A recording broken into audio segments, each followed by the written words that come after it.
attending Pony CTC. Throughout this Hello, I'm Damaya Woodall, a scholar and a leader attending Pony CTC. Throughout this school year, my fellow classmates and I will be keeping you informed on the great things happening in our district. And in case you missed it, this summer was full of exciting news.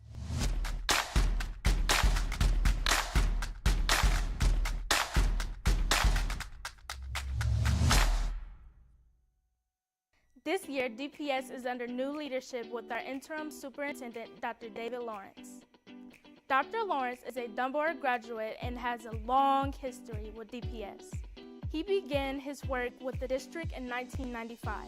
Over the years, he has taught at Edwin Joel Brown Middle School, Meadowdale High School, has served as an assistant principal at Stabber School for the Arts, and principal at Thurgood Marshall Steam High School.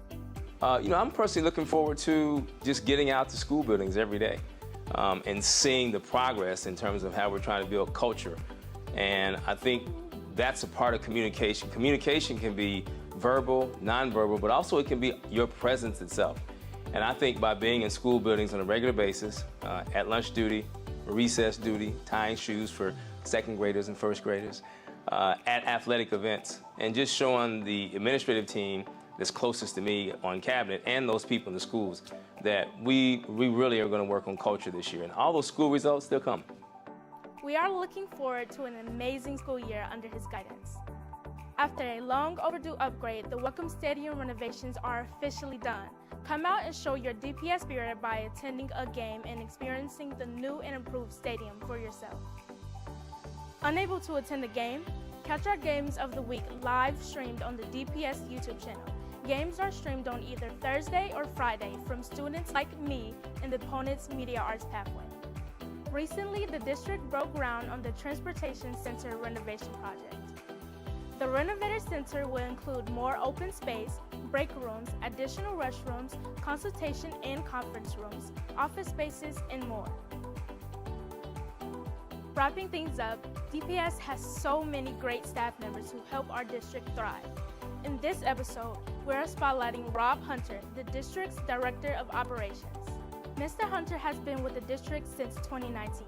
Previously, he worked as the Compliance Coordinator for Operations.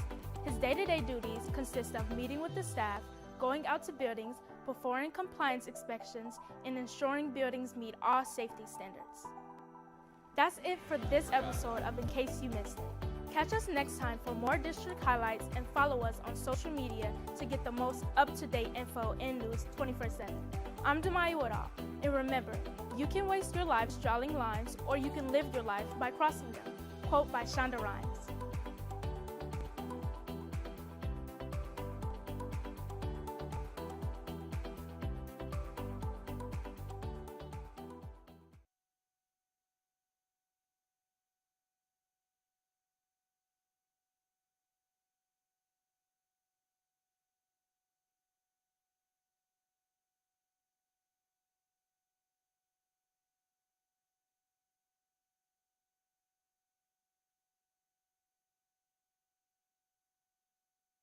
Hi, my name is Robin Patterson from Ponitz CTC, a part of the Media Arts program, and we are here at Belhaven to interview the student spotlight, Gabrielle.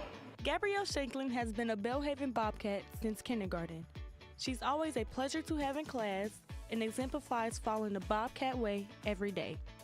Gabby has excellent attendance and shows up every day with a positive attitude and smile on her face. Gabby is always ready to learn. Her amazing grades reflect her hard work and effort in the classroom. Gabrielle is a great role model for new students and especially helpful as a peer guide. Gabrielle participates in student council and many other after-school programs. What's your favorite subject in school? It's definitely math. Do you have a lot of friends in school? Yes, I have a lot of friends. Jemiah, Anila, Jasmine, Nelky, Lance, Edward, Glenn, Marsha. What do you like about being a peer guide? I get to meet new people every single year, and I can make new friends. I can show them around and stuff, and how we do stuff around here, and what's the Bobcat way. What got you into dancing? So I've been dancing since I was like 5. I started like loving it. I started like dancing at home. I started dancing to like Beyonce, The Baby, and all them artists. And I thought they were like really cool. So I wanted to dance to like more hip hop, more R&B, and I thought it was like really cool because I've been seeing some people on YouTube and TikTok. They dance like so smoothly, and I want to dance like that. So, Do you have a message for your classmates here at Belhaven? like, live the Bobcat way, and like if somebody tells you that you need to give up, like you can't do this, you suck at this, don't listen to them. Just keep trying, and just ignore them, and like just think about like the positive way and stuff, because if you think in the wrong way, it might cause to something being really wrong. So just like think in a positive way, so like you can get good grades, you can meet new good friends and all that. So yeah.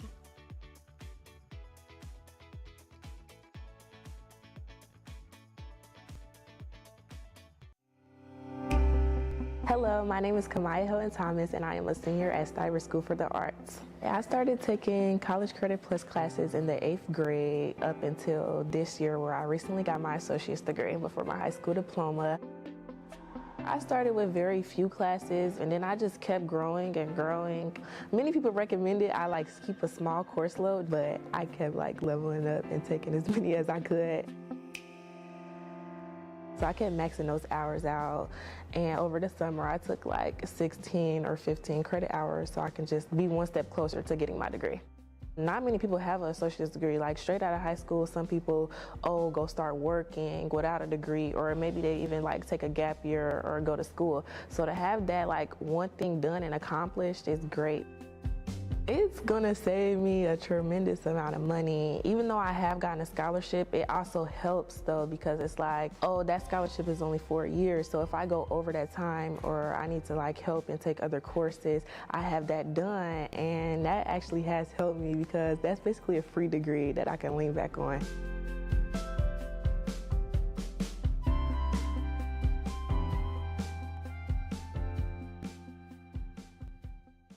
Today was a day of excitement and enthusiasm and an inspiration for kids. Our goal is to inspire kids by doing and experiencing science in really fun ways. So if we can make science fun and exciting, they're going to gravitate towards those things, and then they're going to be like, oh, I need to do more of that, and I want to try that. And it's okay to fail. It's okay to try new things, because science is all about learning, exploring, and really just investigating the world around us. Being able to come out to a school like Roosevelt Elementary and working with Dayton Public Schools is really important, because I want these kids to see, and I want them to experience science in a way they've never experienced it before. Make it fun, make it big, make it explosive, but most importantly, make it relatable to them. And that's what this whole program is all about. What we got to do today, what I got to do on stage, doing all my demonstrations, was fun. But the engineering design challenge, where kids are building and they're testing and they're figuring things out, that's what science is really all about, is figuring out, oh, that didn't work. How do I make it better? Or, oh, let's try that again, but let's change it just a little bit. That variable needs to change. So watching them build their towers and actually figuring out how to get that ping pong ball as high as they possibly could, that's amazing. And you could just see their wheels working the whole time. And that's what this is all about, is getting them to be okay with trying it, but most importantly, with not getting it right the first time.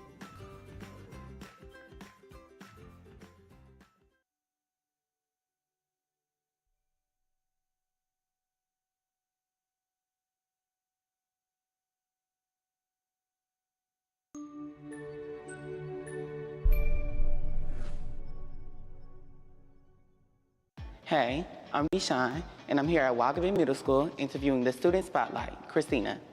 Christina Tinsley is an 8th grader at Wagaman Middle School. Christina has excellent attendance, excels academically, and always has model behavior for her classmates. She is respectful, responsible, and attends all of her classes on time. Christina is on the Wagaman Praise Dance team, participates in all positive school climate events, and is an overall joy to have in the building. How does it feel to excel in your classes and get good grades? October 10th review I session. feel good, but it First kind of order feels of normal because business I've been is to go doing ahead it and for appoint like a couple. treasurer pro temp, Mr. Lacey. I'll accept. Thank you. May we have a roll call? President Goodwine, Here. Mr. Smith?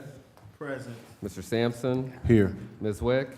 Present. Ms. Pickett? Present. Ms. Reinert? Present. Mr. Lacy, present. Seven members present. Please stand for the Pledge of Allegiance.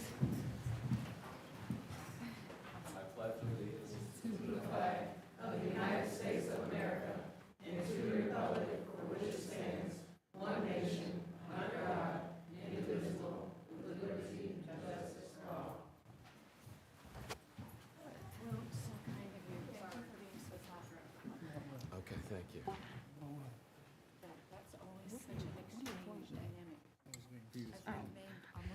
All right, Dr. Lawrence, I believe we have a special presentation.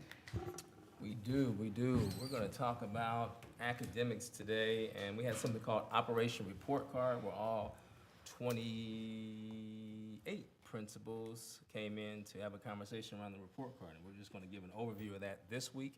And then next week, we're going to talk about some of the things that were learned from Operation Report Card. So where's Connor? Is Connor Watness, come on up.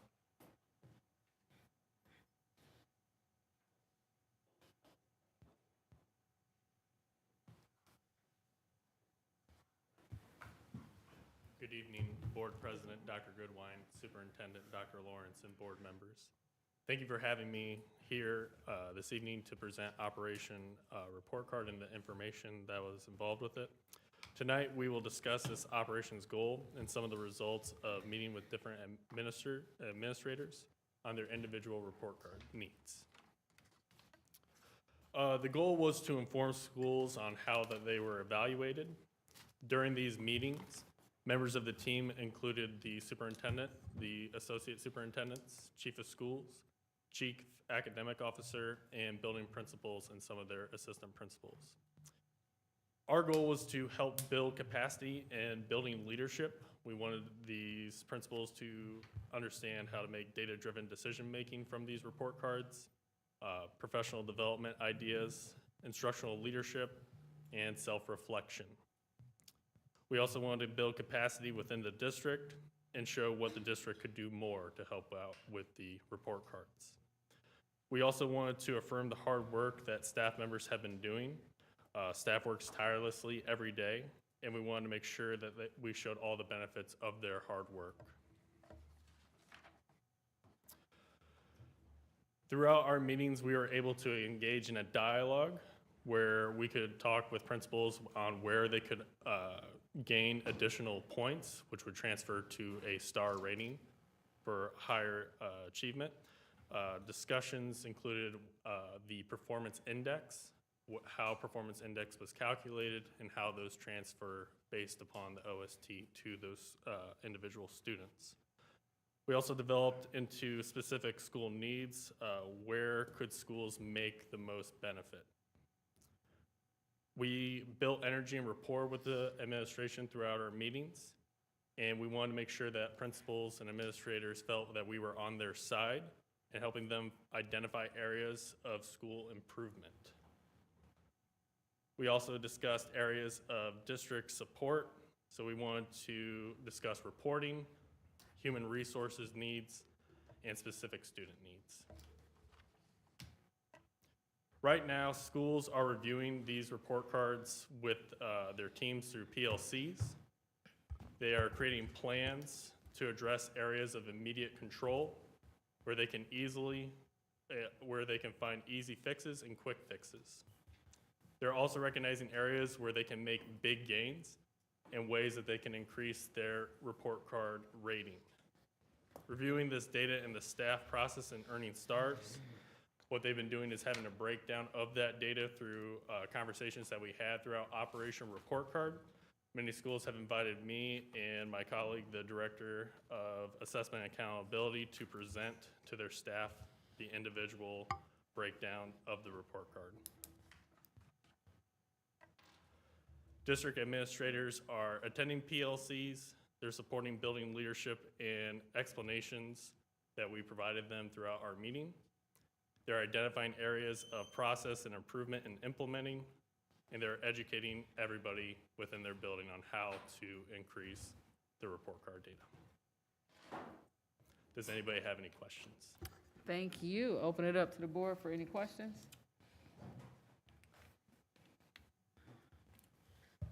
Hold on one second.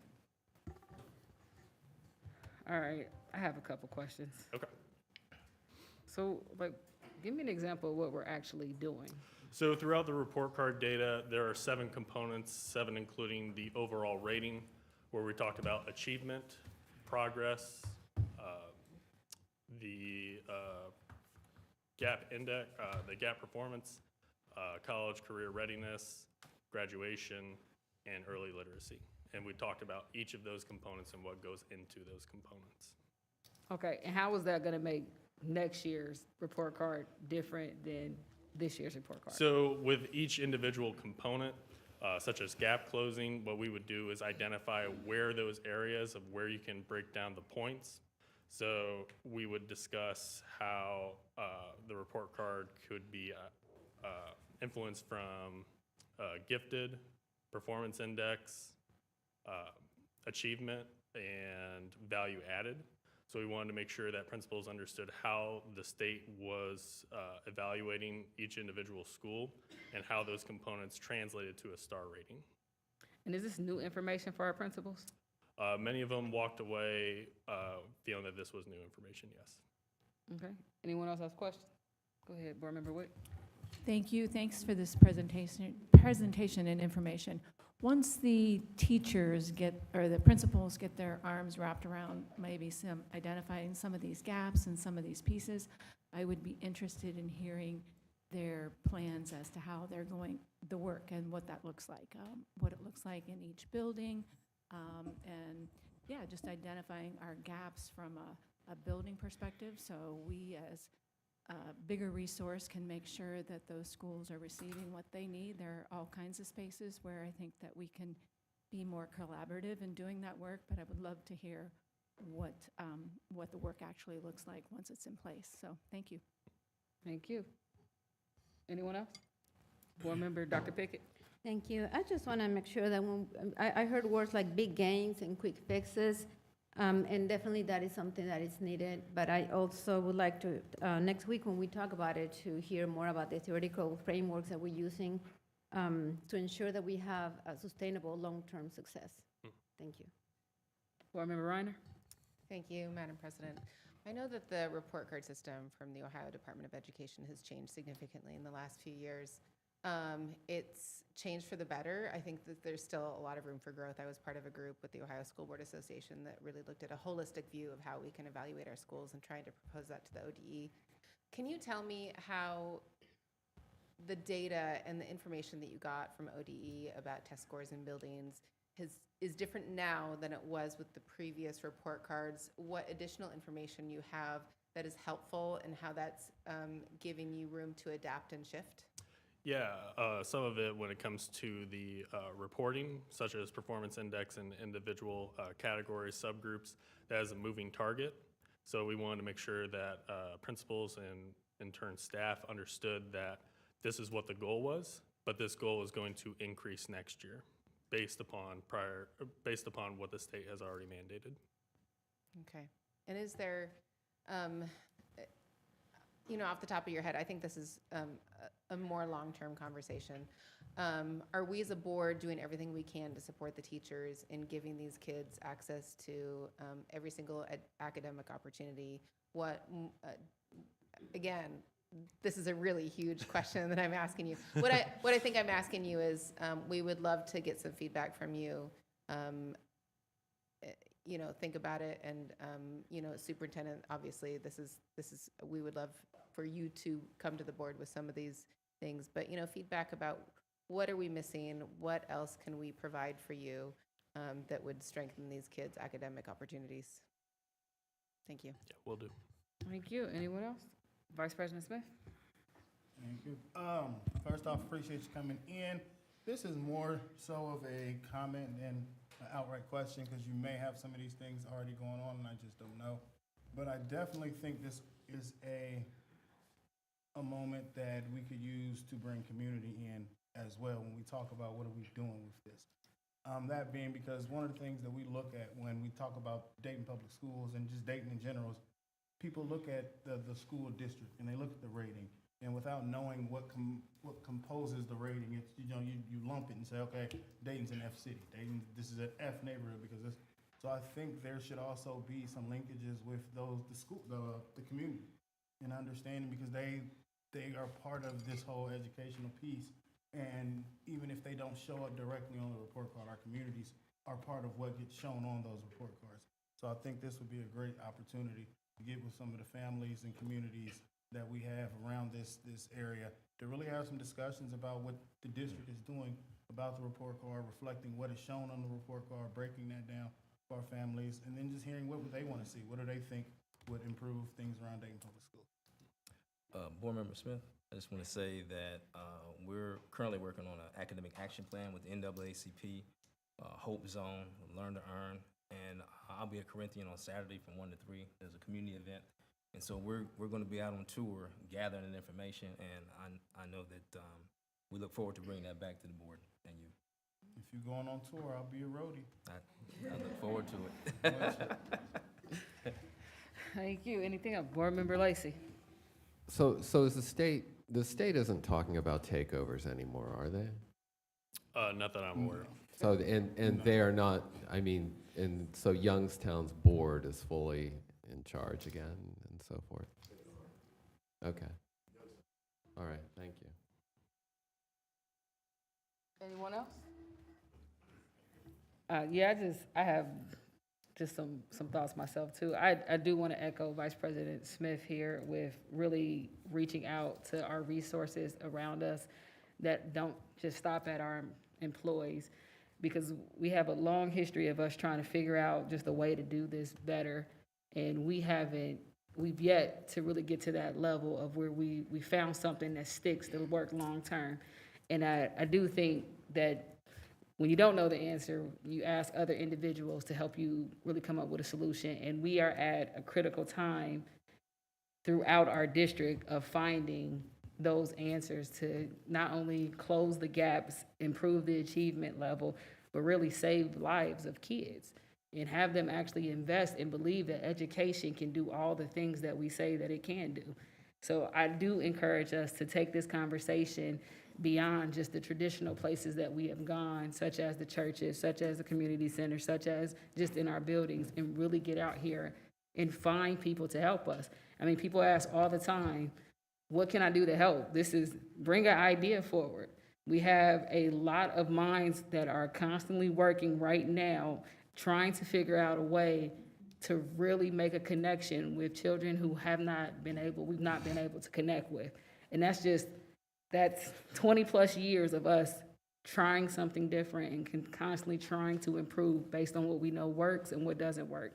So I do encourage any person that is watching this, that talks about this, that finds anything remotely interesting or anything in education, to reach out and come to the table and come be a part of this, because learning doesn't just happen in the classroom. I think our team is doing a phenomenal job of trying to get the classroom part down. It's everything that happens outside of the classroom where we really need the Dayton community to step up and be a partner with us in this. Thank you.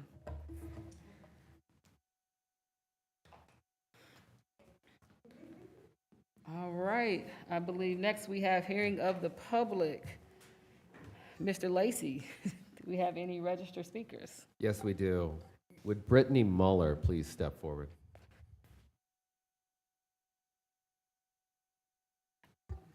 Going once. Brittany Muller. Twice. We'll come back to Brittany Muller. Maggie Schneeman.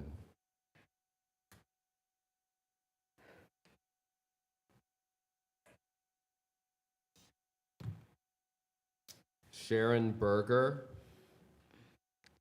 As you're coming up, I'm just going to ask for you to please state your name and address, and just remind you that your comments are limited to 3 minutes. And there is a timer behind me that may or may not work. It can go either way. I got you. Good evening, President Goodwine, members of the board, Dr. Lawrence. My name is Sharon Berger, 2724 Dwight Avenue, Dayton, Ohio, 45420. Thank you for allowing us to speak here today, by the way. Eleanor Roosevelt once said, "It is better to light a candle than to curse the darkness." Angela Worley has been an amazing voice and resource for kids, parents, and caregivers. Her vision to bring community together to support the schools has been unparalleled. Angela has used her abilities to gather people from different walks of life to reach common interests. Angela has helped to build bonds, friendships, and hope. Angela wears many hats, from substitute teaching and being an active parent to opening up learning centers during the pandemic that helped parents and caregivers navigate online learning while also providing tutoring. When things were getting back to business, she volunteered her free time to organize parent groups and PTOs at schools. She guided them through the process and worked diligently to make them a place of inclusion.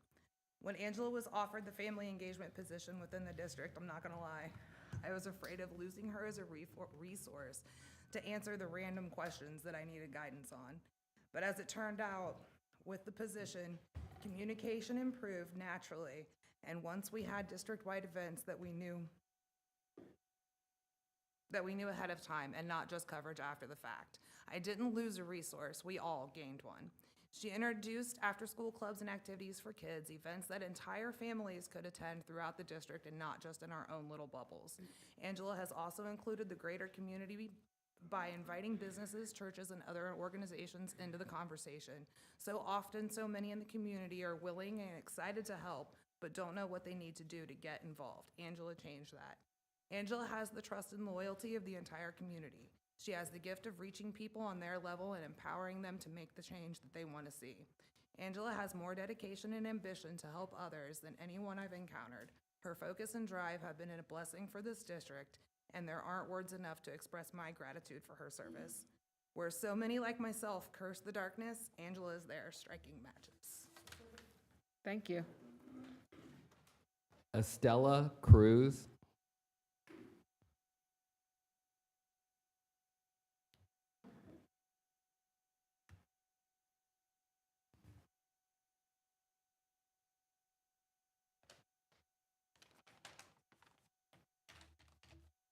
Good evening.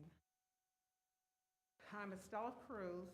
My address is 4434 Redonda Lane, Dayton, Ohio, 45416. Angela Worley has given her all to implement many community outreach programs and activities for the growth, knowledge, and awareness to the parents, students, clergy, health awareness issues, and the need for the community as a whole to be involved for our children's educational, emotional, and physical needs for their future. Her passion is her students, or as she affectionately refers to, my babies. She listens and hears the needs and has come through. The students of Thurgood Marshall wanted a cooking class. Angie came through. For a full semester, Mrs. Phyllis Worley and I carried out recipes of mixing, stirring, baking, measuring, etc., with the students who were eager to learn cooking methods and eat their lot. I don't know when cooking, or as we called it, home economics, was taken out of the schools, but Angie saw the need to give it a trial run, and it worked. We, the Shiloh Baptist Church, Dr. Marcellus Lynn Cunningham, pastor, has partnered with Thurgood Marshall to volunteer our time, talents, and needs that we may assist with, such as clap-ins, the Cougar Closet, which were ways that she saw fit for her baby's needs to be supplied. Donations from Shiloh to help build the Cougar Closet, because there is a need for toiletries, socks, feminine products, and the such for the students. Angie doesn't want any student to go without the things that we see as simple needs. She cares for them. I and several others have volunteered on many, if not of all, of her event programs, and have seen the success of attendance and participation, joy and pride of another well-planned event. In conclusion, I stand for and behind Angela Worley, because for the past few years, she has done all of this and more without an assistant, an aide, a secretary, nor a Girl Friday. She has done it with pride, zeal, and has given her all.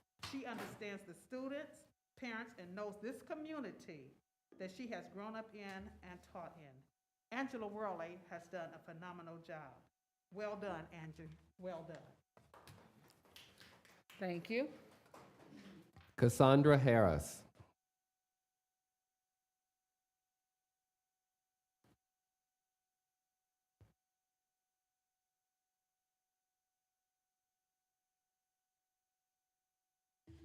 Hello, Dr. Goodwine, Dr. Lawrence, and the entire DPS Board of Education. My name is Cassandra Harris, and I reside at 3224 Garvin Road, Dayton, Ohio, 45405. I'm here also on behalf of Chantel Harris, my daughter. She wasn't able to come, but I do have a few things she had wanted to pass along as well. This is in regards to Angela Worley. And the one thing that sticks out in my mind is passion. She seriously has enough passion. I was able to work with her in another community setting where she was able to get parents to the building, and I had to go in the homes doing the field work. We worked together, and I really like what she was doing as far as having the parents connect with me to soothe the process. And I think she kind of bridges the gap, like for DPS and the community. I know when I was working with Dr. Lally in previous, though the parent university was established, and they seem to be open to hear my suggestions and my concerns. I know that Dr. Lawrence has got the 5 C's, and I use that as a premise too when I'm talking to the students here at DPS. They are culture, competence, collaborative communication, and commitment. And I do believe that she possessed those qualities. I think with someone who's born and bred, like she's DPS, she's a parent, has a child here as well as I. And you know, we take these things seriously because I don't know if you've ever been into a child's home where the setting was not what I call pleasant, but to actually go to the grocery store, feed their family, and to help pay bills and things of that nature, as well as help them educationally. For my daughter, Chantel Harris, also at 3224 Garvin Road, Dayton, Ohio, 45405. She known Miss Worley since elementary at Valerie Elementary. She was serving in like a sub or a volunteer capacity at that point. So recently, my daughter was invited to a Dragons game event, and she had the opportunity to meet the City of Dayton Mayor, Jeffrey Mims. And she was so excited that she told me about the conversation, and he wanted her to be a part of some other programs. And her question here is, because she knows in my job capacity, you know, did you have the conversation? For me, it would be, did I have the conversation with the employee? Did I take the feedback well? How do we work together, or are we working together? Because recently on the job, I had to face that with my chief. And with all the openness, it was received well, and it benefited each and every employee. And I just stand to say that I do like Angela, I love her, I think she's wonderful. So I don't want you all to, when you have those qualities in an individual, please invest in that person, and that's invested in your employees as well. Thank you so much. Thank you. Angela Bailey.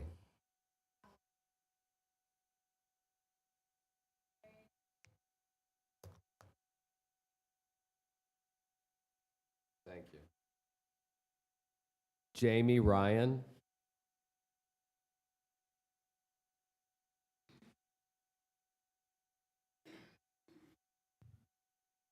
Jamie Ryan, 2137 East 5th Street, Dayton, Ohio, 45403. Good evening, members of the board and Dr. Lawrence.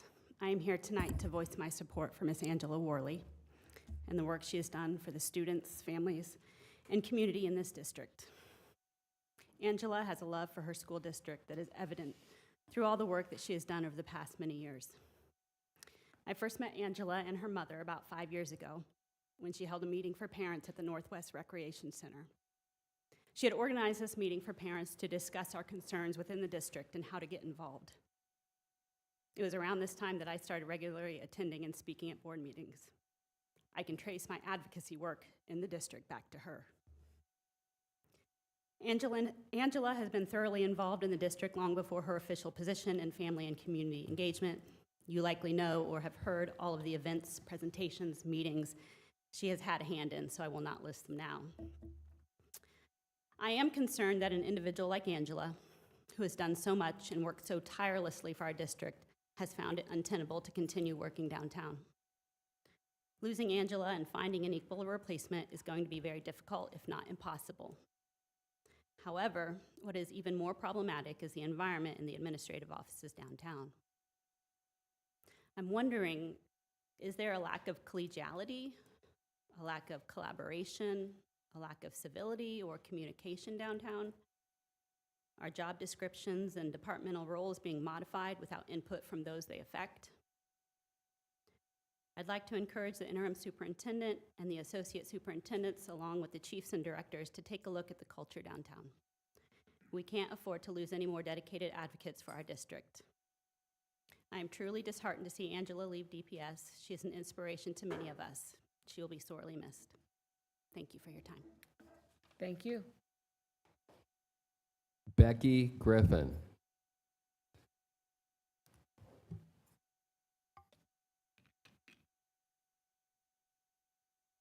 Ronnie Tingle.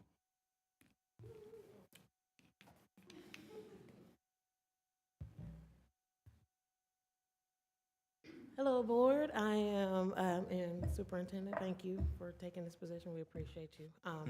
I'm Ronnie Tingle. I live at 2080 Ravenwood Avenue, Dayton, Ohio, 45406.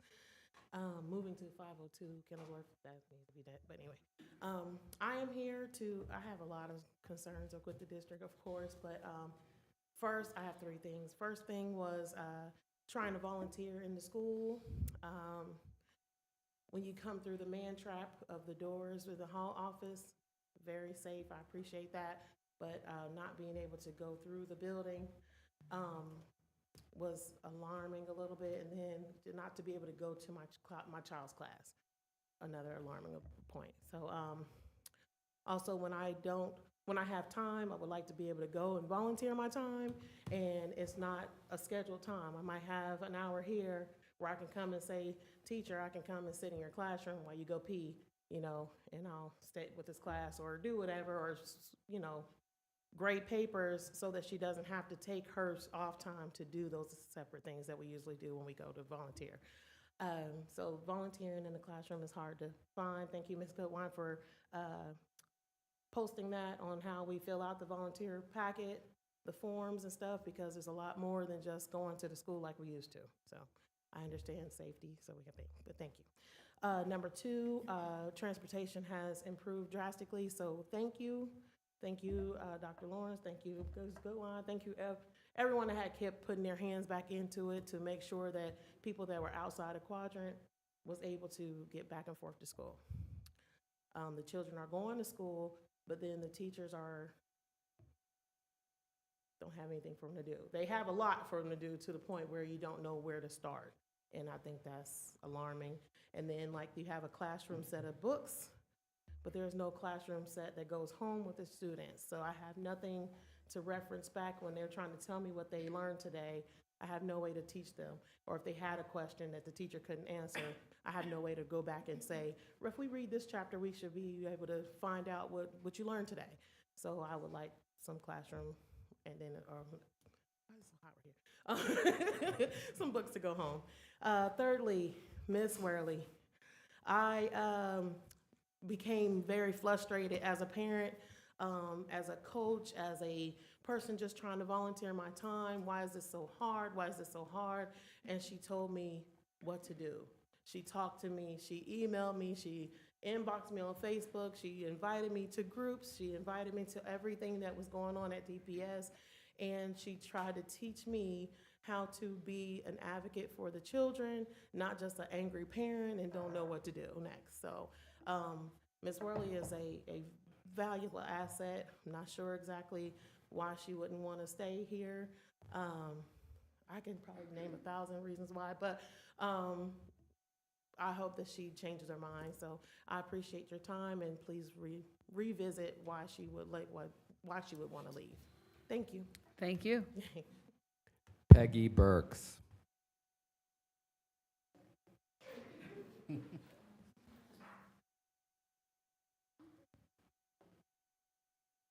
I'm Peggy Burks. I live at 7111 Dominican Drive, 45415. Now, I too am here for Angela Worley. Madam President, members of the board, Superintendent Lawrence. Ms. Worley has been a whirlwind in the community. I first knew her as a volunteer in Dayton Public Schools, as an employee of DPS, as an aide, and then as a major. And I do want to hit on that. She's a major community influencer. And lastly, as academic coordinator for Dayton Public Schools. And as I said before, she's been just a whirlwind in the community and for years, and she has a huge following. She really does. Now, she has fed the community, she's helped clothe the community, and she's helped to keep the community well. In her capacity as academic coordinator, she's even managed to get me to volunteer, okay? And me and many of my friends, not only the retired educators, but we have friends from Taylor Communications and all these other places. So her influence has been far-reaching.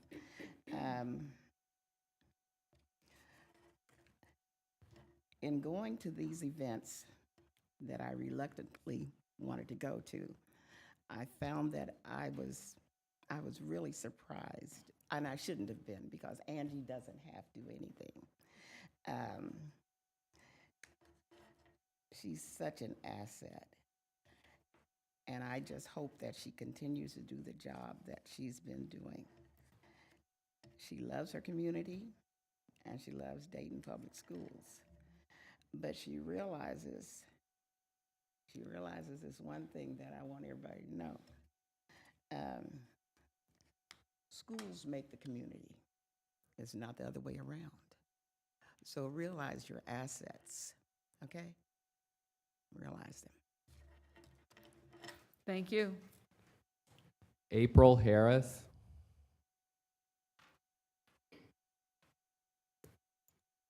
Good evening to the board. I'm April Harris, and I am here to speak on the character of Angela Worley. I'm not really sure what's happening at DPS, but I advocate for her. Why? Because she advocates for the children and for the families. I really appreciate the work that she's done in the community for DPS. My kids don't even go to DPS. And my children volunteer. When she asks, we come running because we know that she needs the assistance. But what she's done for the families is just phenomenal. They love her. When the kids see her, they run to her. And whatever issues they have, they go to her. And she's able to help them in their home situations beyond the school situation, whatever they're learning in school. She does that aspect as well. But for their personal needs, off the clock, I've heard her and seen her do this, help students in situations. And she's done this for the whole time. But she did it before she even came to work for DPS. That's the thing. And her love for the families is what brought her into the community, into the schools. I don't know what has happened, and I'm sad to hear that she's deciding to leave. And she's not a quitter, but it has to be something that just can't be resolved. And I think it needs to be resolved by y'all. Y'all need to figure it out, because she's the asset. She's brought the church community into it, organizations. She's brought into the pee-wees and the drill teams, all into the school. People that would normally not volunteer and help, we're here. I don't do this. Again, my kids don't go here. I don't trust the school system. But I trust her and what she does for y'all to make sure that the children are taken care of, the children and the parents. It's not so much about the teachers and all. It's about the home. She advocates for the home first, trying to make sure that these kids learn how to read. That's so important. I don't get it. But if you don't take care of the home, first, if you don't take care of the home, you can't go to school. You don't got no shoes, you don't got no clothes, you don't got no food to eat. You can't go to school. Oh, we know there's a problem with that. Your children not showing up. But if the basics are taken care of, then they can come out and they go out. I'm just asking that y'all look into this again to see what the issue is. See if we can fix it. See what y'all can do inside, because this is an inside problem that has come to the outside. If y'all operate like a family, this should have never ever got out to the community. Y'all should have fixed this. So I'm here for her. I pray that y'all do something about her. If you lose her, you'll never get another one of her. Thank you. She's sold to the community. Thank you. Thank you. We appreciate your words. Chantel Harris. Thank you. David Israti.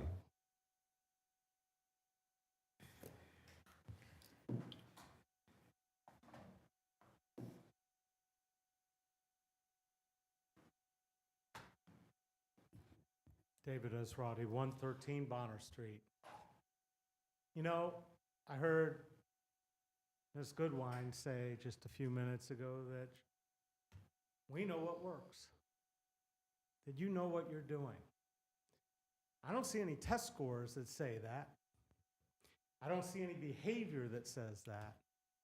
I've seen you argue about a policy about whether the sexual harassment policy should apply to you guys. But what I really want to know is, when are we going to get a drug test for all of you? Because I want to know what you're smoking. The disrespect that you show Dr. Lawrence by first paying him less to come in an emergency and save your butts after an incompetent woman who implemented programs that didn't work and had no pedagogical basis, that you hired and you let run this district into the ground and watched everybody leaving. The fact that 25% or more people left almost every year, that should have been a clue to you that she didn't have what it took. So now you get somebody who actually knows his way around this district, knows the people, knows the community, and you insult him with a one-year contract, paying less than you paid anybody else, and to do the fix your mess, that's worth a premium. And then you go and insult him more, spending an extra $65,000 a year to hire some company from out of town to come here and tell you they're going to find a better candidate. Look, you are not the NFL here. It's not a matter of next up. It's not like everybody's dying to come and work at Dayton Public Schools. You can't even fill the positions for teachers, and you think you're going to get a superintendent that's as good as Dr. Lawrence, that's going to come into this community, put up with your BS, and do better. The fact that you put it in as interim, you're basically saying to every other district in the country, come talk to this man and hire him away. And they're going to hire him for a lot more than you're paying him and the consultant. And I've yet to see a consultant be successful in this district. Look at what the candidates were last time. One got indicted and lost his license. Another you fired. And the third one is, he's kind of gone wayside. This board has not made good decisions in the best interest of the community or this district for a long time. It's time to remove the term interim. Stop making him scramble to do everything overnight, because that's what interims do. Let him have a long-term contract and have an opportunity to prove himself, his knowledge, his program, because he's already demonstrated at least he can get the kids to school on time. That's one of your last superintendent did, and that's the beginning of a successful district. Thank you very much. The Reverend Norman C. Bradfield.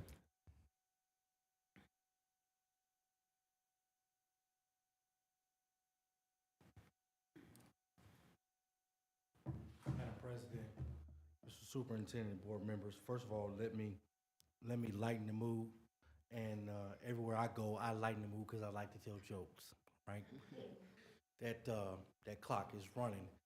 I'm a Baptist preacher. I'm a third-generation Baptist preacher. It's gonna take me a while to get to my text and tell you everything I need to tell you, and my clothes. Tonight, I came for two reasons, and the first is I want to say a word on behalf of Ms. Angela Worley. There's a quote that says, "Education is the key to success in life, and teachers make a lasting impact in the lives of their students." I don't know all of the situation, but I will tell you, my pastor used to say that people see more of what you do than they hear of what you say. And I will tell you from a pastor's standpoint, address 1444 Darts Avenue, Dayton, Ohio, 45403. I will tell you from a standpoint of a minister in the community, she has done amazing work. There's a question asked of Jesus one time, asked the people one time, when did we see you hungry and didn't feed you? When did we see you thirsty and didn't give you drink? When did we see you naked and didn't clothe you? And they said, when you've done unto the least of these, you've done unto me. And I think that Angela Worley has proven that we have to be concerned about the least, the lost, and the left behind. Secondly, let me say to you, Madam President, Mr. Superintendent and Board, oftentimes, because you're in leadership, you're going to face difficult people standing in front of you saying what you're not doing. I say what I want to say. I've been pastoring 20 plus years. I say what I want to say. I do want to say that although I may not always agree with every decision that you as the board make, I can't imagine having to make the decision. And you have to ask yourself this question. When you go to bed at night, if you can sleep with the decision you made, then you've done your job. But if you have not made an impact on the young people you were elected to uphold, to support, then you missed the mark. Last, one of the fallacies in the Baptist church in this city is we're in a new generation and we have a lot of pastors that are moving on.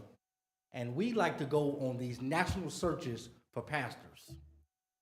And we get pastors that don't know anything about our churches and our communities. And most of them don't stay because they came for the money in the first place. I didn't flew here, I grew here. We want to be careful that we don't do to our interim superintendent what they almost did to Jesus. What they almost did to Jesus was the question came, can anything good come out of Nazareth? I'm here to tell you that there's something good that can come out of Dayton, Ohio and Dayton Public Schools, and that is our interim superintendent. Thank you for your time. God bless you. Thank you. Erica Jest.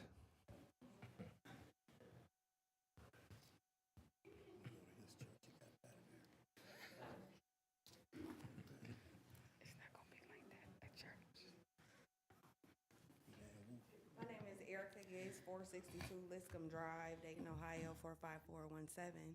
Thank you for allowing me to speak here. I'm here today. I was here last year about the same time, first week of October. My organization, the Detour Program, Inc., we deal with family sustainability, anti-bullying, and suicide prevention. Of all the reports we receive from Ohio, the majority of them come from Dayton Public Schools.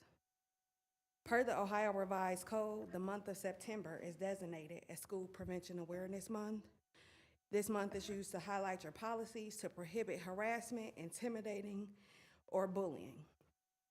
I didn't see those policies go out this year again for Dayton Public.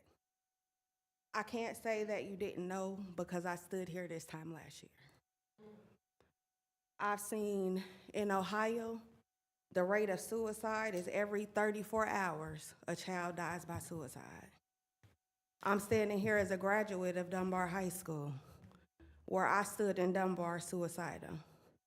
It was great people like Angela Worley, Alfred Powell, different people in my school community that really kept me here.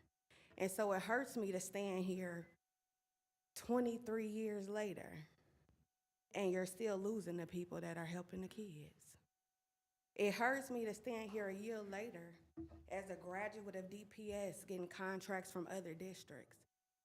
And I'm a graduate of this district, and we're not in compliance.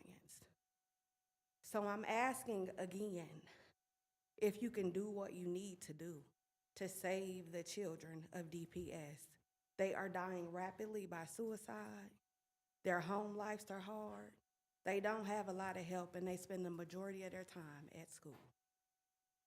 So yes, we have a responsibility to academics, but we have a responsibility to life and humanity as a whole. And so I'm asking nicely, but not nicely. I know that you have parents that are upset. I know that they're reporting. I know that they're talking to the principals. I know that those reports don't leave the building. So I'm not saying that you know how bad the bullying is. I'm here to tell you. If you guys want to meet with me, I left my contact information. I'm available. I'm ready. But we have to do something differently. And again, I'm standing here. I have plenty of reports from your parents, from the community right here, and I'm just asking you to please do something different. Thank you.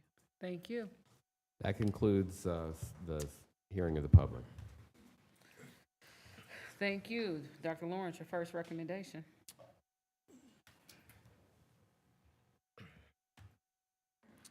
My first recommendation for a vote is superintendent's appointments and contracts.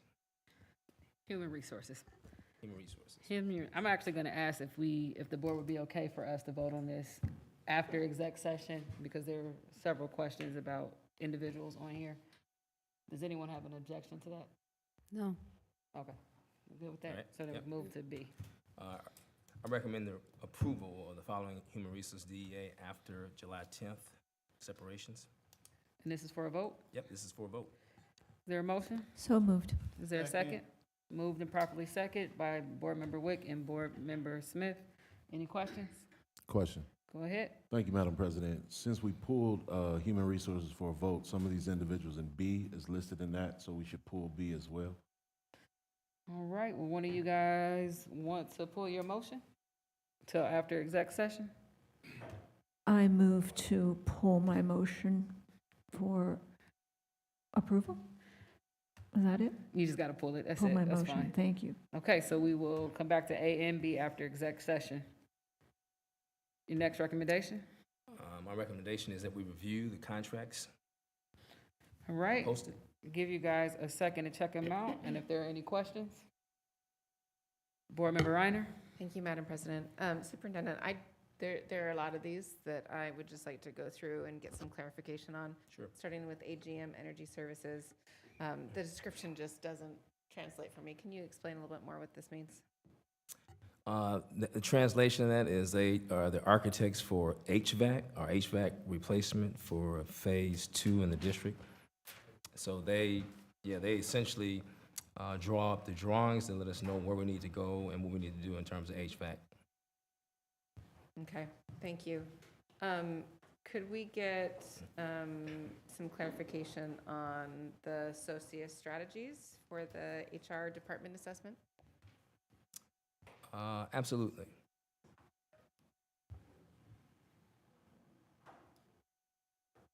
Essentially, Social Strategies is an organization that will come out and help diagnose departmental culture, also recommend strategies, action steps to improve efficiency and effectiveness at the same time. Thank you. Appreciate it. Board Member Dr. Pickett? Yeah, it says right here, is this tied to the happiness study? No, Dr. Pickett, it is not. This is a HR consultant who has an HR background in public and private experiences, as well as her doctoral work in that space. Board Member Reiner? Thank you. What is the, could I get some information about the professional development provided by Tufts Medical Center, please, Superintendent?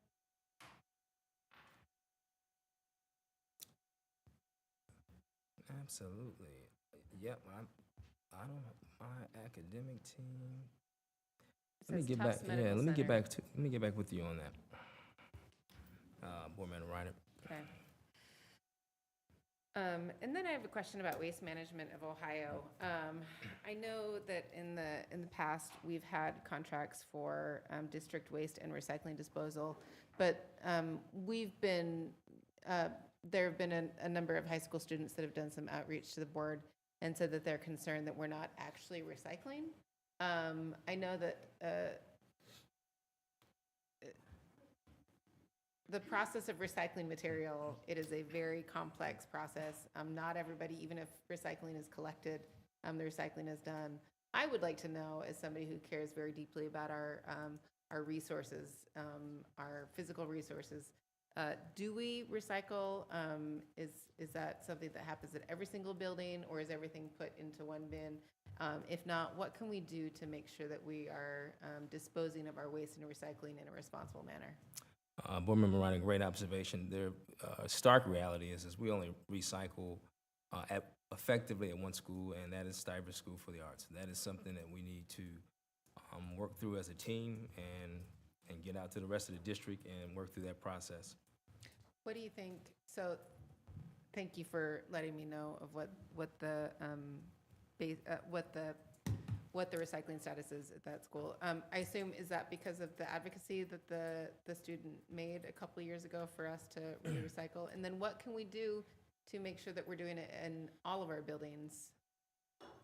I think that's something an academic team and operations and I need to take into consideration. And I don't know if it's just because of the student a couple of years ago. I was an assistant principal there 15 years ago. And it was the same way then. It was recycling. And I think it's just part of the pathology of that building.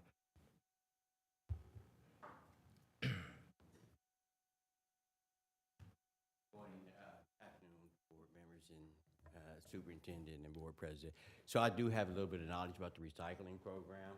I know that we did that district-wide. We gave them blue containers. There were some schools that were participating, some schools wasn't, and it became a hassle because they started throwing non-recyclable items in the blue containers. So we had so it became cumbersome because all the schools wasn't following the guidelines and everything was being put in recycling containers. But we did try that. We sent out blue containers to every school and service building and all the buildings in the district. So we did attempt to do that recycling. Only school that really followed through with it, like Dr. Lawrence said, was Stivers. Thank you. Thank you. Let's not move past the. I mean, we can move past this now. This is something that's really important to me, so I would like to make sure that we are addressing this issue and seeing what we can do to correct it across the district. We would agree, and we would definitely follow up with you. Any other questions? I just had one follow-up on that one. How long ago did you guys try the recycling? Like, has it been within the last 2 or 3 years? No. So it's been a minute. Those blue bins are gone, aren't they? I think that may have been when Dr. Dickstein was here. I think that may have been around that time or before that time. And we haven't tried to roll it out again, so we can possibly try it again. Thanks. Question. Go ahead, Board Member Sampson. Thank you, Madam President. Dr. Lawrence, I have a question, and you might have an answer tonight. The city of Dayton, to cover the district's portion of the shared services agreement to provide a police instructor at Ponence CTC for the 23-24 school year. I believe we voted on this back in July for the same thing. Is this an additional cost? Are there extra instructors? If not, why is it back on here a few months later? So if somebody can look into that for me. I would definitely look into that. I remember the vote on that, and I don't remember if it was retroactive or if it was for 23, 24, but I will find out. It was for 2 years. For 2 years? It was July the 11th, 2023, and it said for the 23-24 school year is when we voted on it. Gotcha. The July 11th review session. Thank you so much. Thank you, Madam President. Any other questions? All right, your next recommendation? My Oh, wait next- a minute, hold on. He had moved his hand like he want to say something. I'm trying to look back on there, which would add to that. We voted, and I'll send it over, because we also put the, well, on the vote, so on, I want to check it, because on the vote for there, it was this is the police instructor. On the July 18th, that was the fire instructor opponents. So if we can check to make sure, figure out what is being, because that was the fire instructor opponents was 100,000. And that was on July 18th. So we can just look to make sure of what it was. Ms. Kidd has stated that we have not done the police yet. That's what I was thinking. In July, that was fire. So at the July 11th, excuse me, Madam President, July 11th review session, we did not move this into the July 18th business meeting? But what is on here though is on July 11th, it is this contract. But on July 18th, it was added because it's in yellow for something that was added after the review session, which it was added after the review session. So this one we're talking about today did not make it to the business meeting, but so that is where, so if you go to July 11th, this is on here for the police instructor. July 18th, it's on there for the fire instructor. So I don't think we ever paid for the police instructor. Got it. That's what I was. Right. And so we didn't have it on there. All right, thank you. Any other questions? All right, your next recommendation? Consultants for review. Give you guys a second. Are there any questions on the consultants?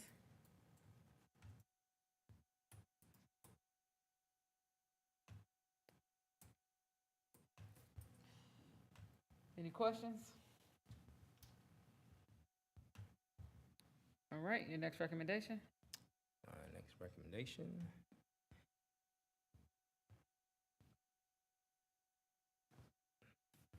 I recommend the approval of the following.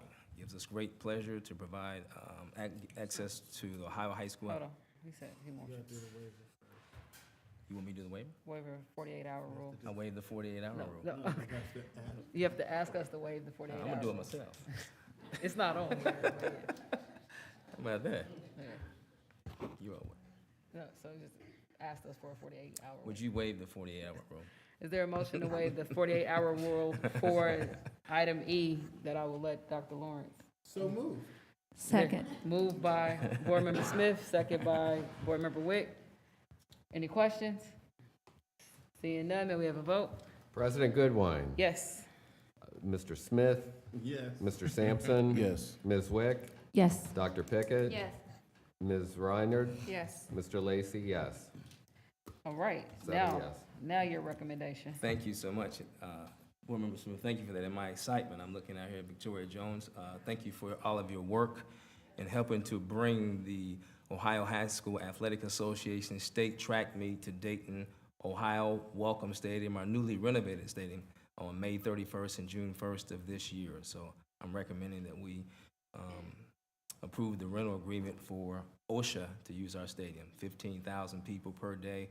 It's going to be exciting. All right, is there a motion? So moved. Is there a second? I'll second.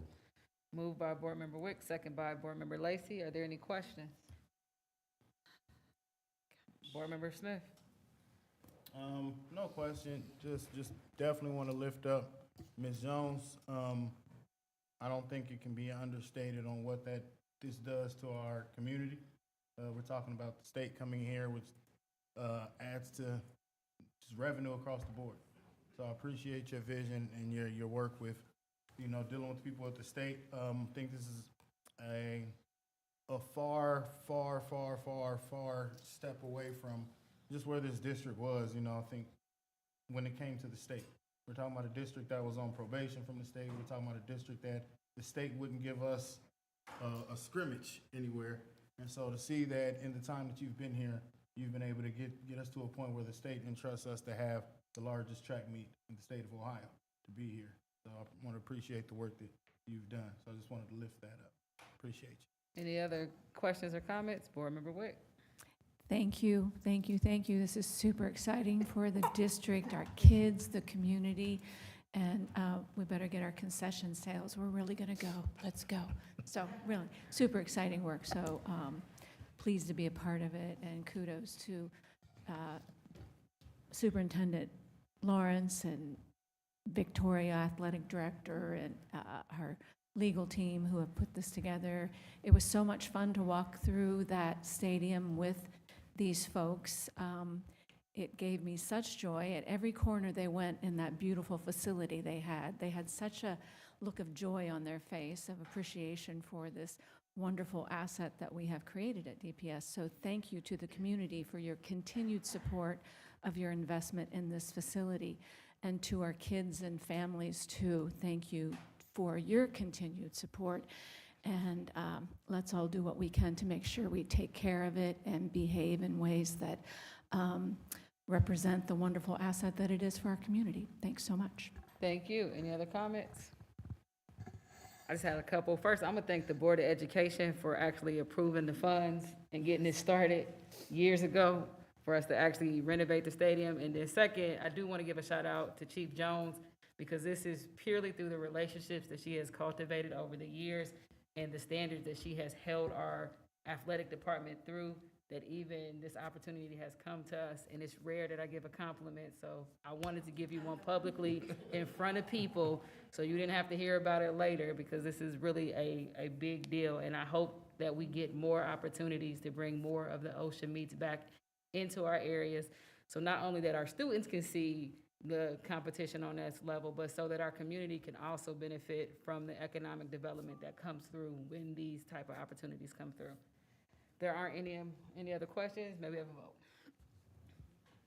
President Goodwine? Yes. Mr. Smith? Yes. Mr. Sampson? Yes. Ms. Wick? Yes. Dr. Pickett? Yes. Ms. Reinert? Yes. Mr. Lacy, yes. 7 yes. All right. Does that conclude your recommendations? That concludes my recommendations. Thank you. I believe Amin is coming on up. Your first recommendation. Our first recommendation is amended certificate of estimated resources. There's only one change in Fund 439, public school preschool. We're increasing it by $331,000 for a grant we are going to receive. All right, are there any questions or comments? Your next recommendation? Our second recommendation is amended appropriation measures. This includes $331,000 in Fund 439 for the grant we'll get so we can spend it, and another $75,000 in the general fund for the superintendent search. All right, are there any questions, comments? All right, your next recommendation? The next recommendation is for the monthly financials. We have a finance committee meeting on Thursday. We'll go over the financial statements then. Okay, your next recommendation? The next recommendation is for approval of minutes for September 2023. Okay, and that is a holder too, correct? Yes, that's a holder. All right, your next recommendation? Next recommendation is donations. We received a few donations during last month. Thank you for all the donors. All right, any comments or anything on donations? You said all right, your next recommendation? My next recommendation is then and now certificates. We have a few then and nows. If you have any questions on those. Any questions? Your next recommendation? Okay. The next recommendation is approval of purchase requisitions. If you can review them and if you have any questions. Give you guys a second to check those out.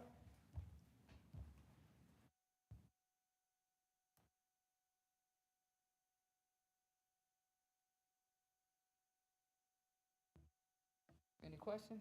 Go ahead, Board Member Sampson. Thank you, Madam President. A couple questions for me. ESS Northeast, do we have any data that shows the success of this partnership as relates to filling our substitute teaching positions?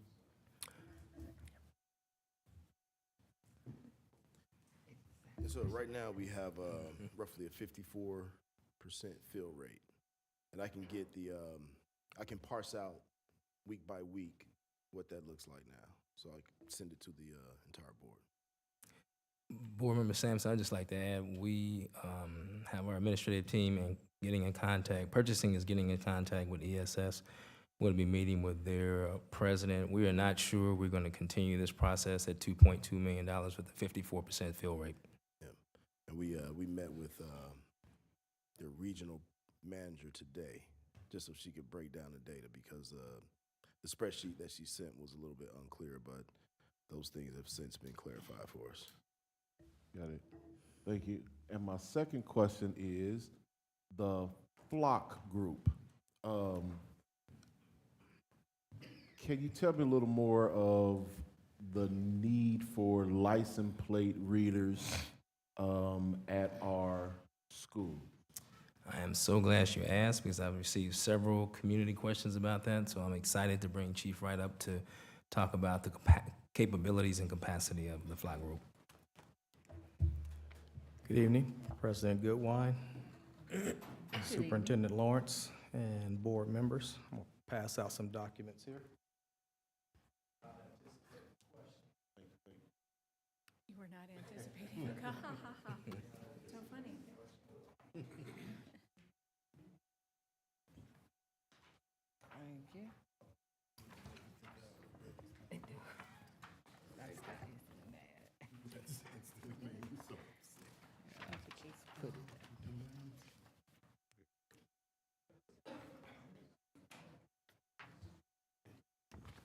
All right. So again, in the preview, just a quick preview I'm gonna give you on what Flock is. Flock does not intend to intrude on anyone's privacy, okay? It's an investigative tool for incidents that have occurred, not cursory investigation. So a cursory investigation is more or less, we don't know who did something, and we're looking for this specific person, and did he do it? So what Flock does is more of a footage, and it does not save, it saves the footage for 30 days. We have 30 days to conduct an investigation. So what we just had recently, just to give you a recent example, as in yesterday. Yesterday, we had 2 vehicles stolen off one of our lots. Both vehicles were spotted in the area of the All-in-One on James H. McGee Boulevard. If we would have had Flock connected at our schools at that point in time, we would have been able to track the vehicle from the location it was stolen from through every camera that it passed through the city of Dayton. There's over 4,000 Flock cameras in the city of Dayton. Our integration with Flock is going to give us the opportunity, as you see in the documents I just gave you though, it will give us the opportunity for that 70% of crime that occurs in the city of Dayton, it occurs with a vehicle. So that 70% of those crimes that occur, if a vehicle comes onto our property, we'll be able to track whose vehicle it is. Is it a stolen vehicle? Is there any interest in the person that may be driving the vehicle? It does not connect to any BMV. We won't get any information on the person or anything like that. It's just the actual vehicle. It gives a marking or a landmark on a vehicle. If we got a vehicle color, a vehicle make, vehicle model, it'll continue to track that vehicle through the city of Dayton. Yesterday also, there was a shots fired call in the city of Dayton. I'm gonna say thank you to the board and previous board members for the cameras that you allowed us to have, because we were able to get some information from those cameras in that shooting as well.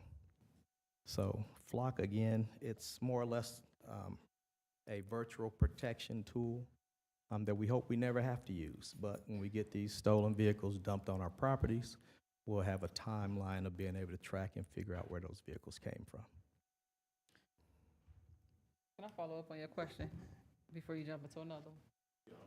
Okay, does this have any relation, or does it work in conjunction or anything with, similar to the City of Dayton's license reader program that they have? So the license plate readers that they have on vehicles, no.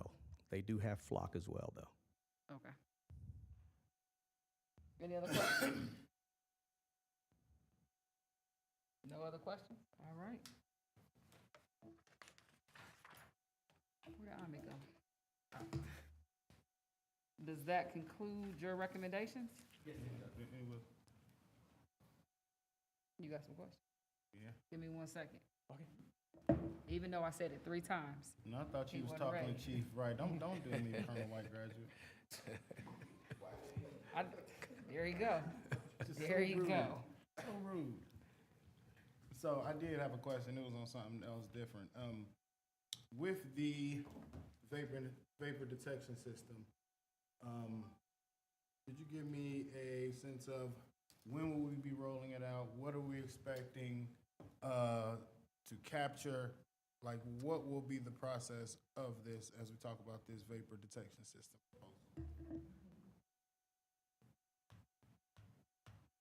Now, I'm really impressed. I don't have copies for this one. The Halo vape detection is more or less to detect vape, marijuana smoke, cigarette smoke, air quality. There's a lot of other things that it actually does as well. So those vape detectors is going to more or less cut down. It's going to more or less deter people from smoking or doing anything in our restrooms, and also in the stairwells is where the vape detectors will be. So if I can follow up, where, so you would have these, this would be in the bathrooms and stairwell? Correct. Bathrooms, stairwells is something else that they do as well. They also detect instances of fights, violence, profanity, any language that's used. We can set it up for those monikers as well.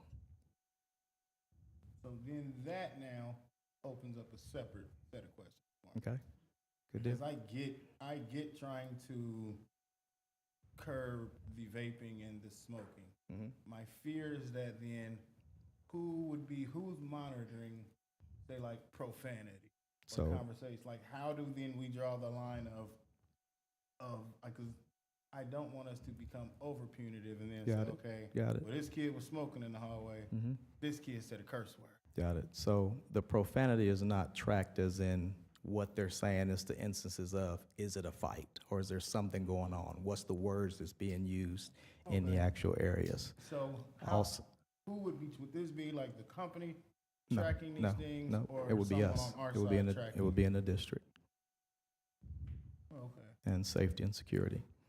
The main piece with the tracking piece on the sounds is more or less for the criminal damagings that we've been having and the vandalisms in the Right. restrooms as well. I'll probably call you with some more questions. Absolutely. Absolutely. I will. That is all, Madam President. Okay. So, Go I'm ahead. sorry, yes, so there's gonna be a mic in the bathrooms? No, it's Is not, that- it's not it's more, it's not a microphone, it's more of a sensor. It's basically what it is. So it's not gonna give you any It audio. just senses motion or something, or what? Any, say again? Yes. It's more analytics. Yes. And so then it also has something else that senses vapor or Yes, smoke? correct. And is that a different thing, or is that? It's all in the same It's unit. it's the motion of the smoke and the Correct. vapor? It's all in the same unit. Okay. Okay, thanks, that helps me understand. Okay, any other questions? Board Member Reiner? Thank you, Madam President. Is it possible for us to get a demonstration of how this works? Absolutely. I would love to see that. It is, I mean, I think it's a really, really good idea. We understand how prevalent vaping is among young kids. It's so unhealthy, and there's so many things about it that we're not even aware. We're still unsure about what the long-term effects of this are. I think it's a good thing for us to tackle, but it is a large amount of money. So I would like to see a demonstration, whether or not we could get a physical demonstration. Absolutely. That would be great. how long, what's the lifetime of each of these? Like, the cost is different, and I assume it's because there's different numbers needed for different buildings. What's the life expectancy of the detector? Is it, how much maintenance is it gonna need? Is there an ongoing agreement with the company for maintenance? Okay, Is yeah. this something that's gonna be, out of date in 2 or 3 years, and we'll have to reassess? I wanna make sure that we understand the longevity of the investment that we're making. Okay, I can make sure I have those answers for you when I have them come in and actually do a presentation. And just to be clear, this is costing you all $0. This is costing the district zero. It's actual grant funding. Right. So I applied for the 1.8 million. Yeah, and I'm appreciative of that. Oh, no problem. I No just want to, problem. I just want to see how it works. I don't Absolutely. vape, but I would like to see. I would like to see how it works. I'm curious. Absolutely. Are you Absolutely. gonna send into a room to light I'm not going to ask that question right now. Absolutely. And Board Member Reiner, we have some other surrounding districts that have tried it, and I've spoken to the superintendents. I'll brief you on what they said the drawbacks were, pluses and minuses. I would appreciate that. Thank you very much. Yeah. Let me see. Any other questions? No, ma'am. You sure? Yes, ma'am. You guys good down there? All right, thank you. What? I know. I'm actually gonna flip to executive and then come back to new business since we still have items to vote on.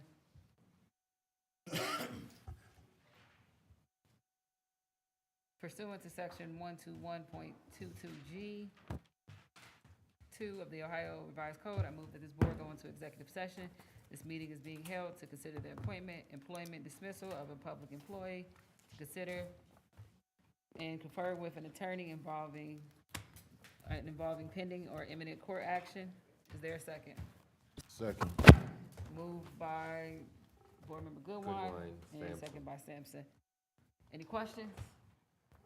Seeing none, may we have a vote? President Goodwine. Yes. Mr. Smith. Yes. Mr. Sampson. Yes. Ms. Wick. Yes. Dr. Pickett. Yes. Ms. Reinert. Yes. Mr. Lacy, yes. 7 yes. Am I first or second? Come on. Come on.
We've done a full overhaul of Welcome Stadium when we come to renovation. If it was in there, we touched it. We have the field that opened up last season, the track that opened up last season. Those were completely renovated to new state-of-the-art materials. And as you see, as you drive by, we have an amazing press box that happened. During the season, we actively worked to make sure that we got our bleachers touched on. Our locker rooms have been up to date because we live in a different world now. We want our kids to feel comfortable and utilize them in the way they need. Concessions, which is the heart of why many people go to any event, is to get the food. We've also added in our Hall of Fame display because, again, there's a lot of rich history here that people don't know about, and the best way for them to learn about it is for them to actually see it. At some point in your life and your career, you've came through here for whether it was a 5K run, whether it was the pantry, whether it was a church having a celebration out in the parking lot. And I think that's what makes this project big, because it was bigger than DPS. But it is good to call it home. It's definitely a historic moment, and I'm glad that I'm able to be part of this experience. We're talking about 1949 when this was created. We're talking about 2008 when we had a new track and a new field. And here we are now. And not just here, everywhere, there's a lot of newness. So our kids, they deserve this and probably more. When you hear the students in the classroom talking about all the renovations, they're thrilled about that because they go to some of the best schools all over Ohio, and they're in and out of great stadiums. When I first started with Dayton, I thought it was strange that you had a shared stadium, and I thought that might be a limitation. But I quickly realized how valuable that was, where you have all 6 schools and everybody's like, nope, this is my field. And so everybody gets their best time and the students just love Welcome Stadium. It actually means a lot. I think it shows a level of commitment by our district to put money into our facilities for the kids. It gives them an opportunity to look forward to play in something nice. Playing in this stadium over 20 years ago, it was pretty old, the season at that time. And now to come back now to see the revamps and the changes, I mean, it gives a level of excitement, like I said, for people that like to come watch the kids play, just to see that we play in one of the nicer stadiums in all the nation. It's almost collegiate level facilities, and I think it's nice for the kids to look forward to that. By donating, it shows that we're invested with the kids also. So as a community, we say we're all about the kids, and you know, this is our opportunity to show that. One of the biggest things when it comes to sports is it really helps the kids feel pride in their school, feel pride in where they're from, feel pride in their team. And so the legacy of anything, of any school, I mean, you hear about those stories, this person that graduated from this school, you talk about it forever. I mean, you know, there's kids that played at Belmont, I hear still brought up even from 4 years ago where none of these kids were there. People still talk about them. And it just goes back to having that sense of pride. Somebody that went to my school did this, I can do great things too. I attended Ohio State University and became All-American, Big Ten player, and also a college football Hall of Famer. And after I left Ohio State, I went and played 13 years in the National Football League. I was a first-round pick of the Philadelphia Eagles in 1986, and I played in Philadelphia for 7 years, and I also scored a touchdown in Super Bowl 31. And this is a showcase. If you can play well here, you can play well anywhere, and it starts, Welcome Stadium. Football's been so good to me, and it's been special. It's given me so much. And for me to have the opportunity to give back, out here you see people able to fulfill their dreams, and you watch their games, and people will talk about them for the next 10, 15, 20, 30, 40, 50 years, the dreams that they make here at Welcome Stadium.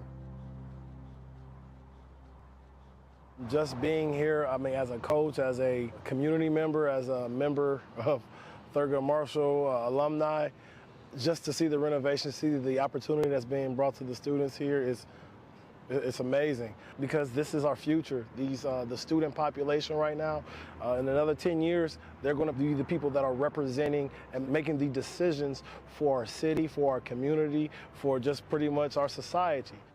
We've built a stadium that is not only for student athletics, it is for community events. It is for bringing different event goers into the area. We are in a location where this is where you want to be at, and we want our people and our community to feel that and feel that excitement when they're in here and throughout the whole space. This project was started in 1927, and it's 2023, and we're finally close enough to actually completing the full design of what Dayton Public School students should be able to enjoy and utilize. Welcome Stadium, honoring and advancing our legacy.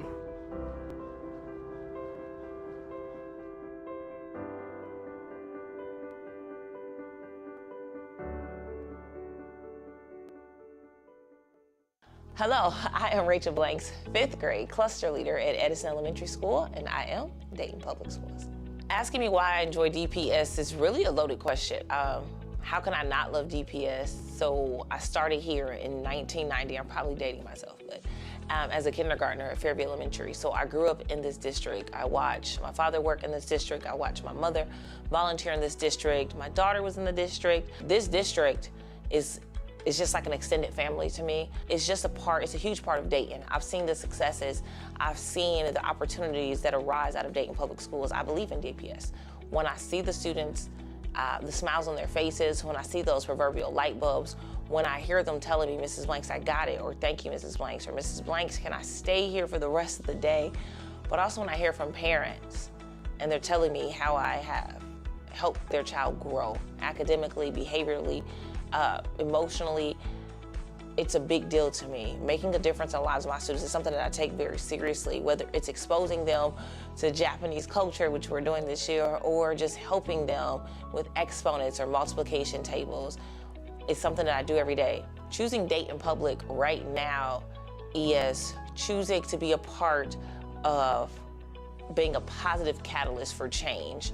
It's choosing to be a part of an organization where communication and culture is lauded, is built upon, is celebrated, and it's a huge part of who we are. It's choosing DPS means that you're choosing to stand up on the battlefield of protecting our children and protecting their futures and preparing them for a global society. You choose DPS if you're willing and wanting to make a difference in the lives of the students around you and to make a better future for everybody. The Dayton Public School District is a thriving school system serving students from preschool through high school. With more than 12,000 students across 27 schools, parents can feel confident that their students will receive a high-quality education and graduate prepared for lifelong success. Here are 11 reasons you will love Dayton Public Schools. All DPS preschools are 5-star rated by the Ohio Department of Education and are free for students. All 1st through 3rd grade classrooms implement the district's successful double teaching model to increase academic achievement and close gaps. All 4th through 6th grade classrooms provide high-dosage tutoring for students, which reduces class size and provides students with more individualized instruction. Students of all ages have career exploration opportunities to help them learn about different career paths and develop an understanding of what is required to make their dreams a reality. DPS has one-to-one technology, which means all students have access to a Chromebook. DPS is home to one of the world's 41 Challenger Learning Centers, where students get hands-on experience with science, math, engineering, design, and learn about space travel and exploration. The district offers music and art opportunities at all grade levels. Middle and high school students can even take part in an all-city band to perform with students from across the district.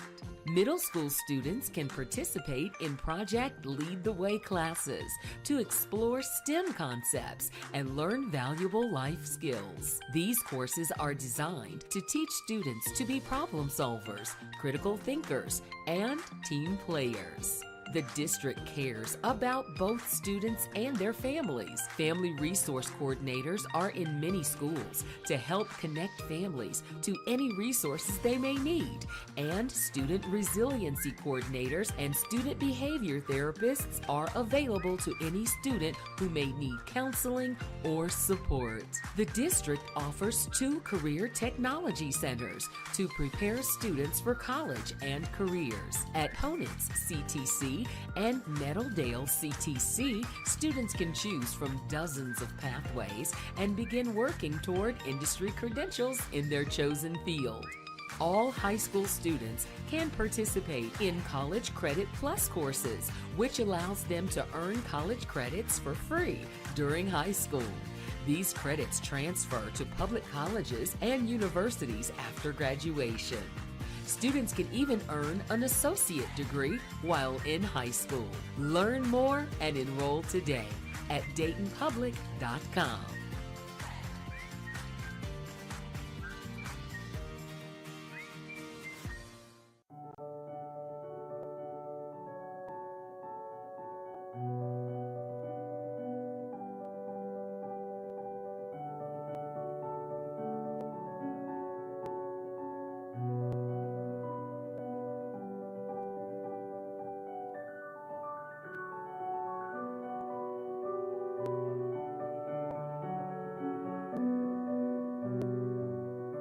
this key is a key to the city.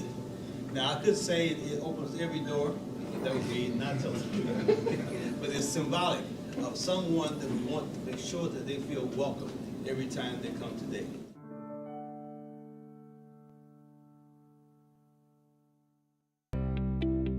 My name is Brandon Stillimer, and I'm the automotive teacher here at Ponitz.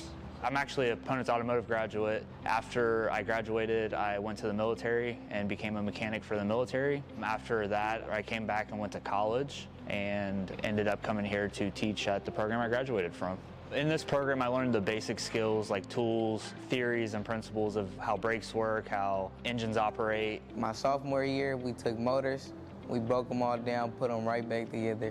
My junior year, we did electrical. I loved electrical. Pretty much the basics right now: oil change, tire rotations, tire changes, how engines work, performance. They're learning how to use the machines in here, the lifts, tools, and everything. I've learned how to break down engines, fix cars. I've learned how to do electrical. I'm in electrical now. This is my first time working on a project car, like kind of by myself, but it's not a one-man job at all. You need a team. So I think the biggest benefit is not only do they get to learn at an earlier age, but also they can take the skills they learn and get employment earlier. This program, we partner with a lot of really good partners, and we can get them into job placement. They're starting to build their networking earlier in life than wait until later. Everybody can't teach you how to work on a car. Our teachers are here for it to break down and show us what really goes into a car besides the basics. It's cool to see the progression from when I was here to what the district is now and then what we're looking forward in the future. Dayton Public Schools have prepared me for my future to be successful in my automotive industry and strive for my dreams. I want to end up opening my own business and helping other people who are in need of cars or just working on the cars. Through our advisory committee, we're finding out what the real world needs, and we're building those technicians to get them into what is the current need for the industry.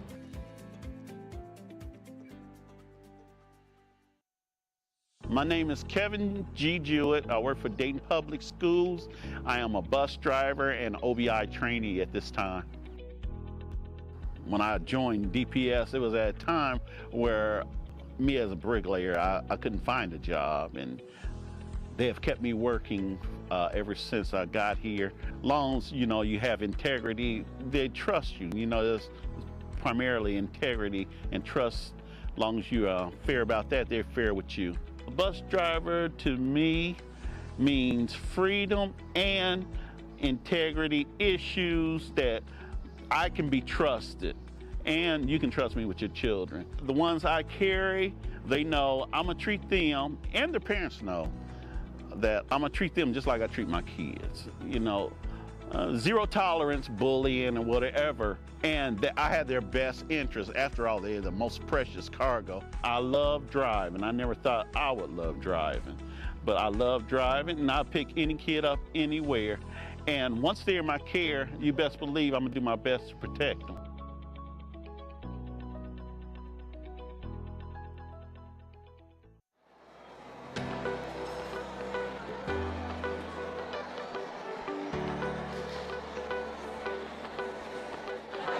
I'm Stacy Schweikart, the CEO of Learn to Earn Dayton. Tonight at the Power of Place celebration here in Northwest Dayton, we announced a major project in partnership with Dayton Public Schools to create a learning garden at Fairview Elementary.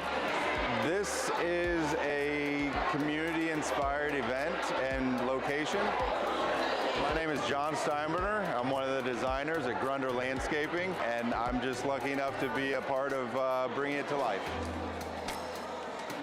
I am so happy to be here tonight, and I want to thank everyone that's been a part of this process. The Northwest Dayton project is such a great opportunity for Northwest Dayton residents. Here at Fairview Elementary in particular, we're going to have a beautiful garden thanks to this group that envisioned it for our students. So I'm so excited.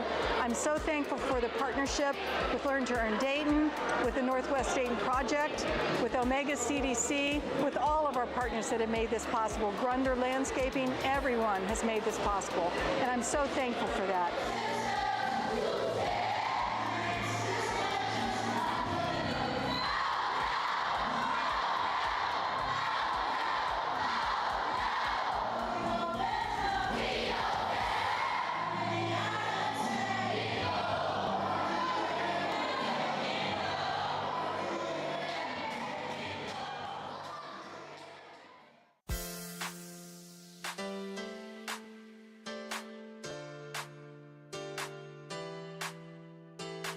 College career and military signing day is extremely important because students are making a commitment to themselves and their future. And what we try to do is encourage them to choose something that they're going to do that they'll move on to after graduation. And it's really an important commitment that they're making to themselves. So we want to make sure that they understand that they have a support system in the Dayton Public Schools and in the community in case they need resources and in case they need help. We're here to support them because they are always part of DPS. Our high schools are very, very comprehensive. Any student that goes through any one of the Dayton Public School high schools has that opportunity to make those choices and to be educated and prepared for any career path that they make.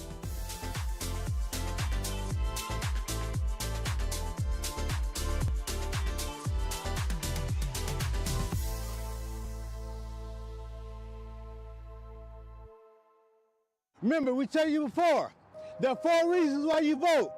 For candidates or issues that benefit you, your livelihood, your family, and your community. No other reason. You don't vote because someone is tall or short, black or white, male or female, Republican or Democrat. You vote those 4 reasons. That takes care of you and your family and your community. So today is the first time I'm going to be voting for my family. My family is from Mexico, so I'm the first generation from my family. So right now, this is everybody in the background is voting for the first time. It was a very amazing experience. I like that we were crossing like around the bridge, and you know, it was just a very powerful moment where, you know, it's like your first time and you're going to have that as your memory to like, oh, I remember I have to cross the bridge to like vote. If you want to fix something that is really injustice, then your vote really does matter. Like every person votes matters. Voting for the first time is kind of like exciting because, you know, I get to go home and then just tell my parents that I just voted, and then they just seem proud of me because they never experienced like something like this in voting before. So I'm like kind of like giving them like a chance to like, oh, if like something is wrong, I'm able to like make the change.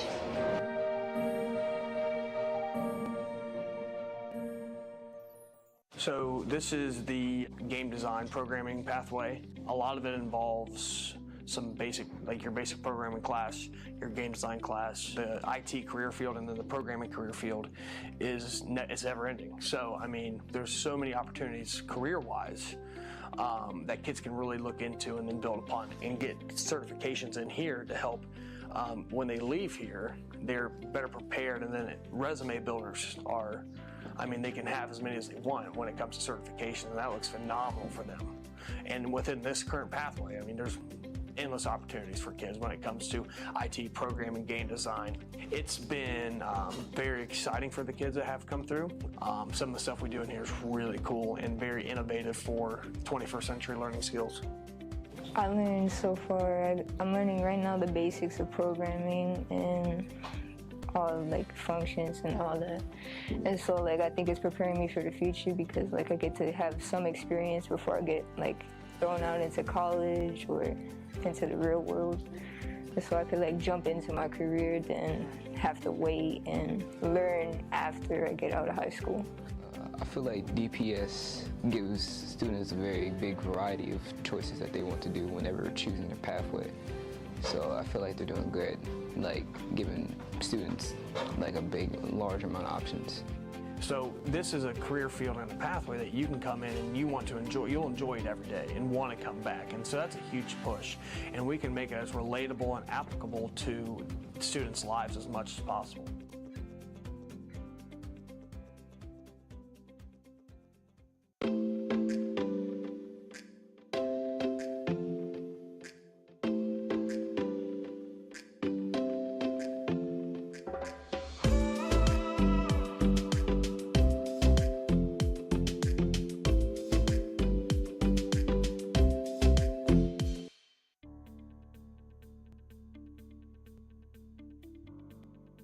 Hello DPS students, I'm Anthony Green and I attend Ponus Career Technology Center.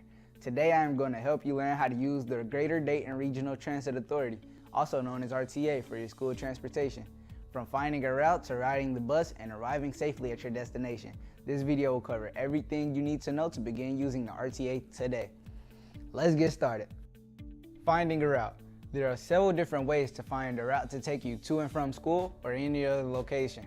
If using your phone, find your Google or Apple Maps and type in your destination. Change your mode of travel to taking a bus, which you can do by tapping the bus icon.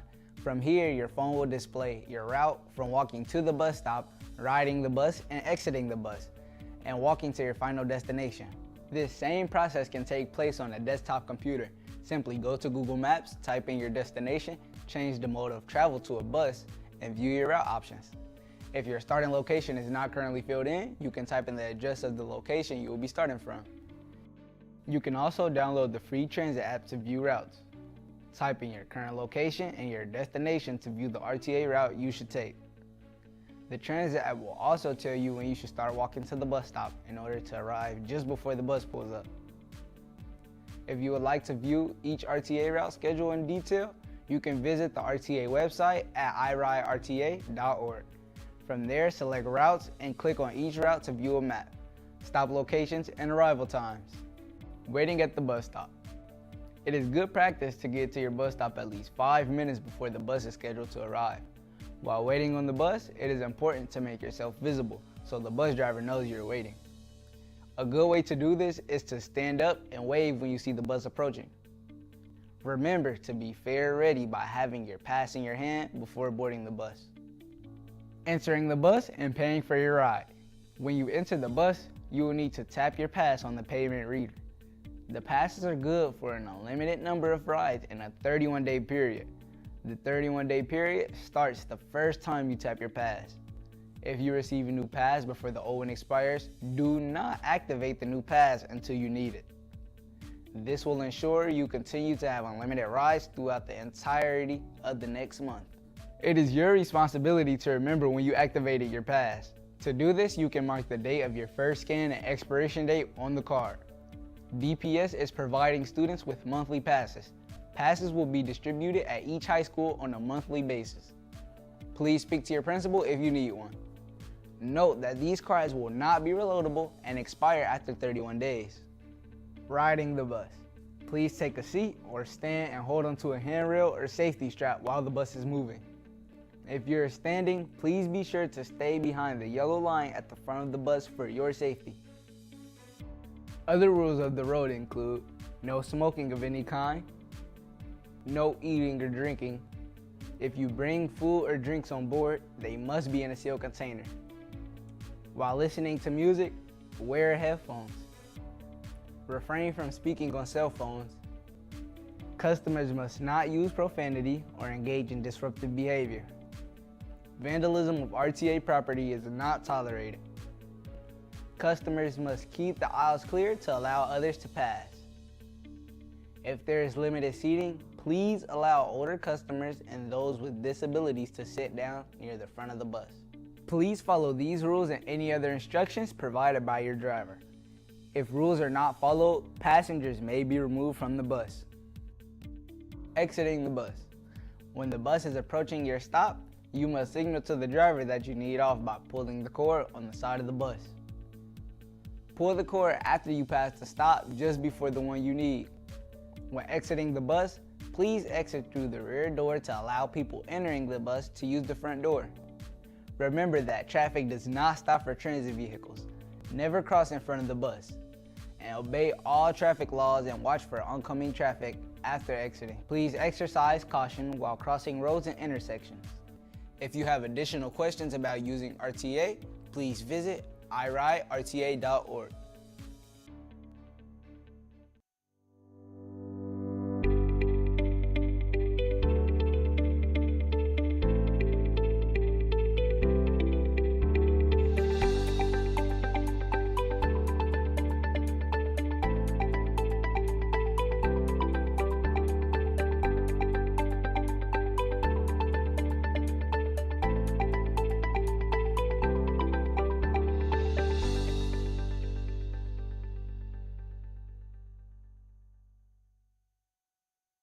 My name is Gary Armstrong. I am the assistant principal at Kemp Elementary School, graduating from Dunbar High School, having attended DPS since kindergarten.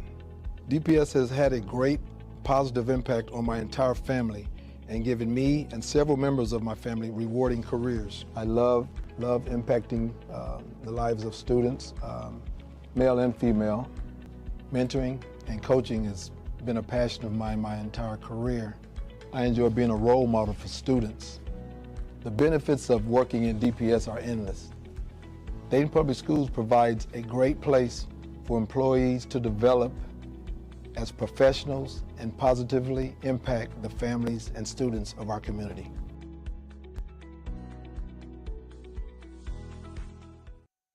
Welcome Stadium, this is a great place to host special events, and especially when it's an event for Edwin C. Moses Relays.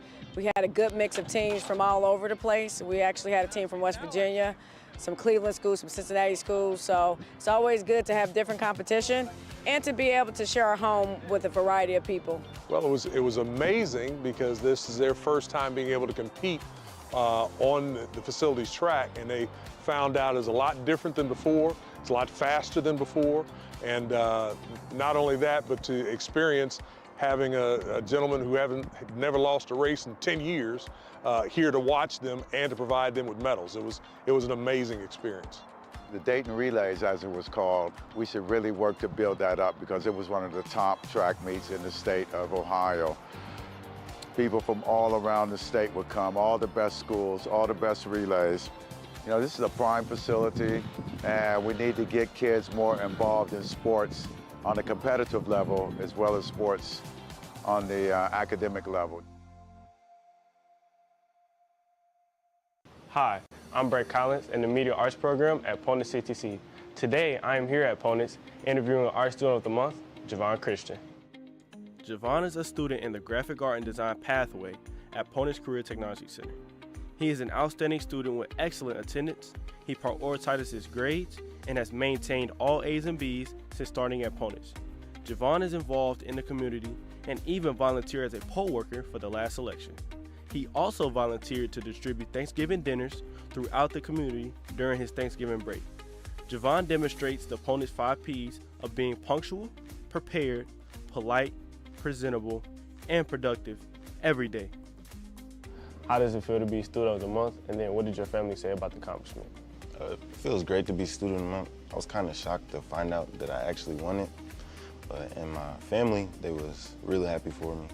A lot of support came my way. What was it like for you going through from freshman year all the way to now and picking your pathway, and what forced you into getting into graphic artists? Well, what really made my decision into going into this pathway was like my love for art. I really like art and drawing and stuff. It was like kind of my passion. And like from freshman year to now, I was kind of nervous, you know, first time in high school. So I was really mainly focused on my work, but like, hey, I wasn't trying to fall behind. Going forward, what are your long-term goals in life past high school? I really haven't decided yet, but like seeing the different jobs and stuff that's aligned with this pathway, I would be interested in doing stuff like that. What type of jobs? Designing logos for different businesses, making my own brand of t-shirts and clothing. What made you come to Ponus, and when you got here, was it what you expected? And how has your experience have been so far? What made me come to Ponus was like the different pathways they got here, and like the different opportunities I would be able to have coming out of high school. So since you've been in this pathway, since this is your first year, what's a highlight moment for you in this pathway? What has a teacher said to you? What stood out? So a highlight moment would be like, we had this thing called Business BPA, or Business Professionals of America. Had like a big field trip, went to that, and for like a competition and designing stuff against other schools around the city and the country. Our pathway, we did good. We went to state. So you like competing with other people and showing them that you're the best? Okay. The last question I want to ask you, what advice would you give to somebody coming into this pathway? I would say have an open mind about coming into it. Don't think that it is boring. Focus on your work, but also try to like have fun.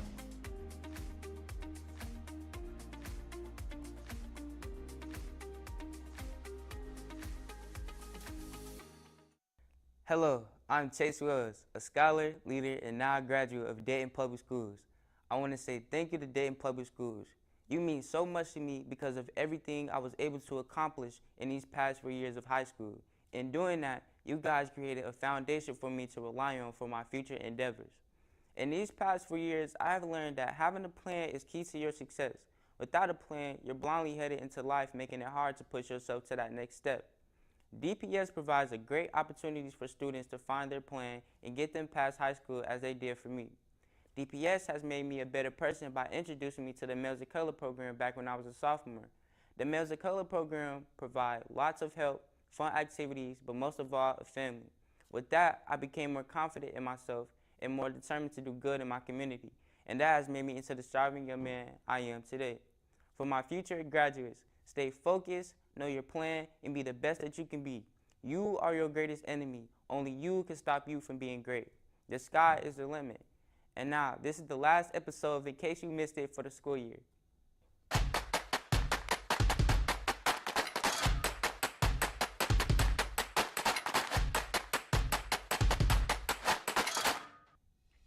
DPS high schools held college and career signing days for seniors. These annual events allow students to declare their post-graduation plans, whether it be college, a career, entering the military, or another path. Students then sign a banner that will hang in the school next year as a reminder to other students to prioritize academics and attendance to reach their goals. Congrats to the class of 2023. The Columbus Crew mascot surprised Belhaven students for winning the March Mania attendance competition. Students were called up to high-five the mascot, receive a certificate, and get their photo taken. Keep up the great attendance next year, Bobcats. The annual All-City Arts Festival was held earlier this month. Approximately 450 students from all grade levels performed songs, played musical instruments, and showcased their artistic talents. Thank you to all who helped make the day a success. The annual employee retirement celebration was held at the Dayton Art Institute. This year, 52 retirees were recognized. The retirees enjoyed dinner, music, and then a recognition program to celebrate their years of service to the district. Collectively, these employees devoted more than 1,284 years to DPS. Thank you for your service. We wish you the best in retirement. After a long year, that's it for this episode in case you missed it. Catch us back in August for more district highlights and follow us on social media to get the most up-to-date news 24/7. I'm Chase Wells, and remember, when the going gets tough, the tough gets going. Class of 2023, we out.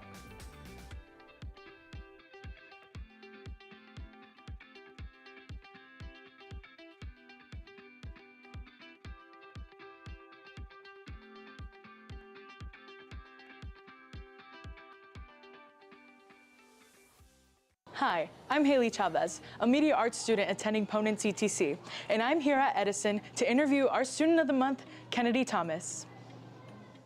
Kennedy is a leader at Edison.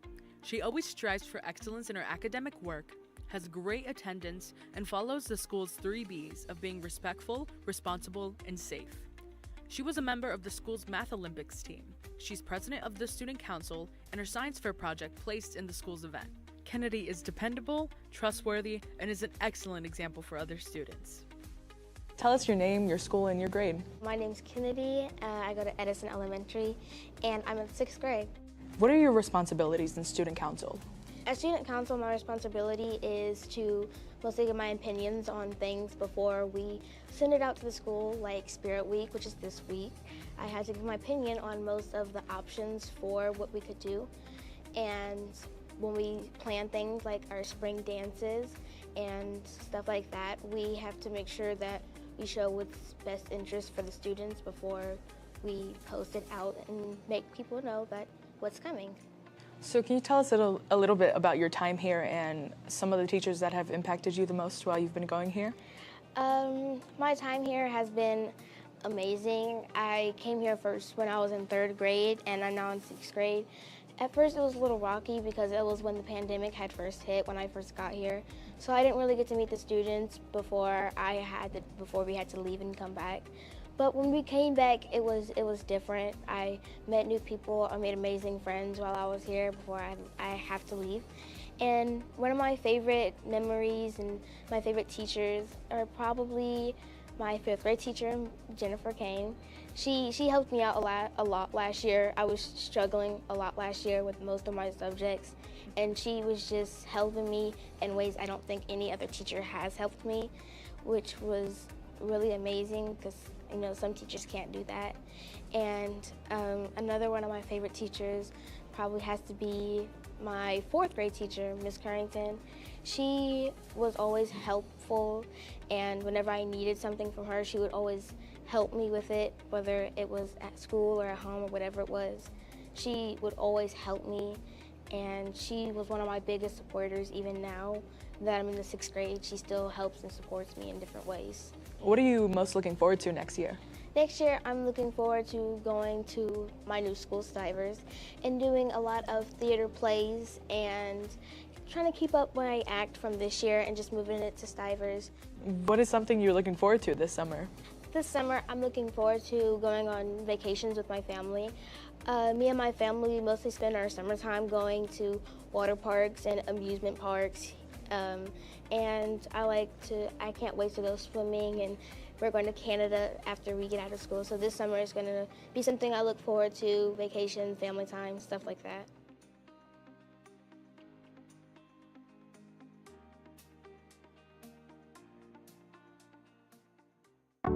It's just an opportunity for the entire community to benefit from a very, very nicely renovated stadium. Today, they're putting up a beam at the top of the press box as a kind of a symbolic, we're almost there. Shook invited everyone out for lunch and then also to sign the beam, and then they're going to hoist the beam up behind us. So we're very excited about the fact that we are nearing completion of this project. Raising the beam today means that we are completing this work. You know, we are moving forward. We have a new press box that's going to be in place, and putting that beam up there just signifies the fact that we are on track. We are moving forward for the fall season to open up with a full, brand new stadium for our students and for our fans and for the community at large. So today, very symbolically, is just we're there. We're moving forward and we've got it. So that's really why we're out here celebrating today. Seeing these type of things happen, it's a sign of hope that we're all continuing to build upon what we believe could happen in this district. That beam is one little step of it. When the stadium was built in its original capacity, everyone from grade school students to big corporations put in on this to come into fruition. And that's the same as today. The district itself, the Board of Education, has funded the majority of the project because we believe so strongly that this is going to be a game changer, not only for our schools, but for our region. So for this facility to be renovated at this period of time, it's just an outstanding opportunity for athletes today and athletes in the future to have a place to play that's really significantly different, and it is state of the art.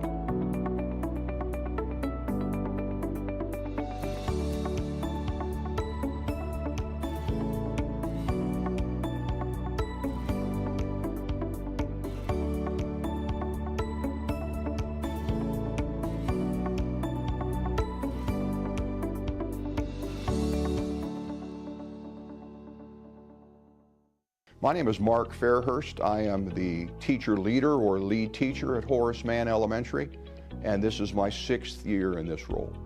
DPS is a great place to land for a career.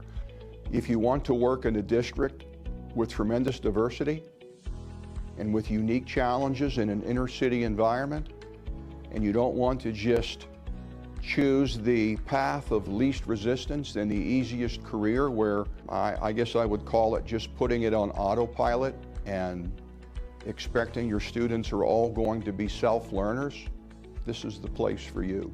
You will have, again, tons of opportunities to work in unique settings with children of diverse backgrounds who have tremendous needs. We all recognize that, we acknowledge that, but we don't steer away from it. We welcome that. We relish the opportunities to demonstrate what a great staff we have and what a great district we have. And time again, I've seen people step up to those challenges and take them on and be a real difference maker in someone's life. When I interviewed for this role, I remember Dr. Lawley after asking me the interview questions, asking me if I had any questions, and I said yes. Tell me that I will have the opportunity to work closely with staff in a way that will make a difference in their lives. Tell me it's going to be about changing lives, and by extension, helping teachers change children's lives by equipping them to be better at the craft than they were before we met and before we worked through the coaching process. When I get up in the morning, I need to know that what I do professionally makes a difference. And so that motivates me, challenges me to come to work prepared to do the best possible job that I can, regardless of what I'm called to tackle that day.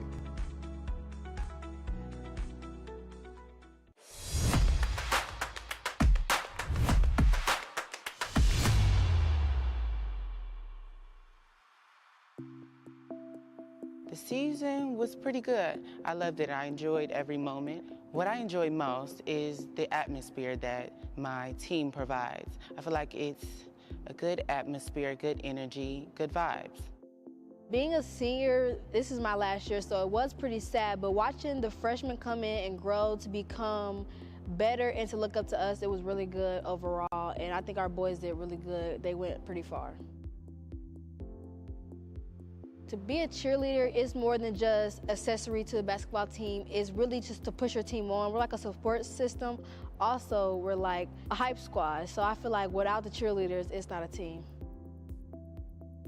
Well, I have the memory of me being the first male cheerleader of Ponance, and I would say I would cherish that forever because it's a time in history that I feel that I've actually changed something, and I'm actually doing something that represents people like me.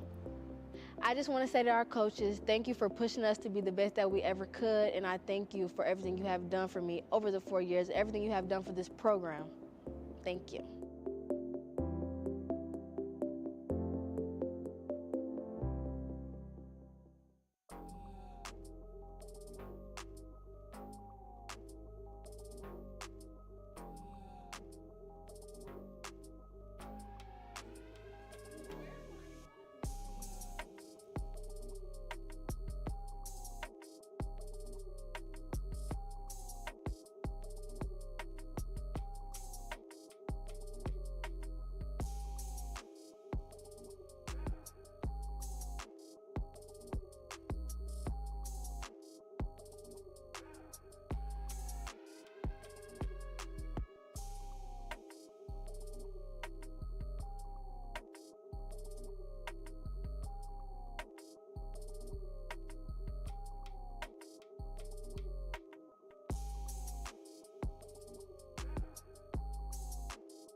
My name is Angela Shelton. I am the assistant principal at Fairview Elementary in Dayton Public Schools.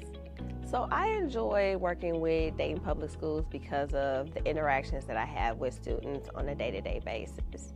It is those small opportunities to make connections and help students to self-regulate and getting their bodies ready to learn that I appreciate the most. I appreciate and I love working with the teachers in Dayton Public. Dayton Public has the most phenomenal teachers. I've learned so much from them during my years here in Dayton Public. And so it's those things, the students and the teachers and the connections that makes coming here. Everything that I hold true to me, everything that I value closely, I have actually been grounded in that through DPS. To be specific, when we talk about being equitable, it was through DPS where I was able to join the Montgomery County Equity Fellows, and to really start digging in and having deep conversations around equity. I got that through DPS. When I think about social emotional learning, which is very dear to my heart, I got that through DPS, through Conscious Discipline and our partnership with Learn to Earn and Preschool Promise. When you talk about instructional strategies and approaches to learning, I dug deep in that through DPS. So I am the professional that I am right now because of the initiatives and the strategies and the approaches that are grounded in Dayton Public Schools.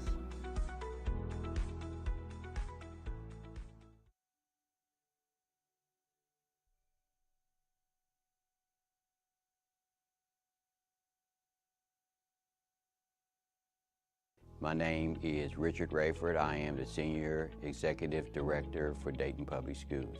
So our staff has a very important role into education, which they make sure that the buildings are clean for the students, which helps them to focus more on the education part of school, so they have a better opportunity to learn. DPS has had a huge impact on my family. I've actually had 4 children that graduated from DPS who are successful. 2 are nurse, and 1 is a semi-driver for a big company. I've also had probably 10 nieces and nephews that has attended DPS as well, and I currently have probably about 7 great nieces and nephews that attend Dayton Public Schools. And I enjoy coming into the schools when I see their smiling faces, and they like to see their uncle come in and talk to them and try to help them to gain a better path for their education. Personally, DPS has impacted me both professionally and personally, and I enjoy the opportunity that it has provided. If you enjoy contributing to the education of children, this is a great place to start. There's an opportunity for growth in your success. If you like to advance your career, there's excellent opportunities here for you to advance your career. And I've been here 17 years, and I wouldn't trade any year for working here. We are having our groundbreaking ceremony for Welcome Stadium project, and right now we're going to have some amazing things happening here. More importantly, we are going to have all our student athletes been able to use the facility. So our middle school, their football games are over here.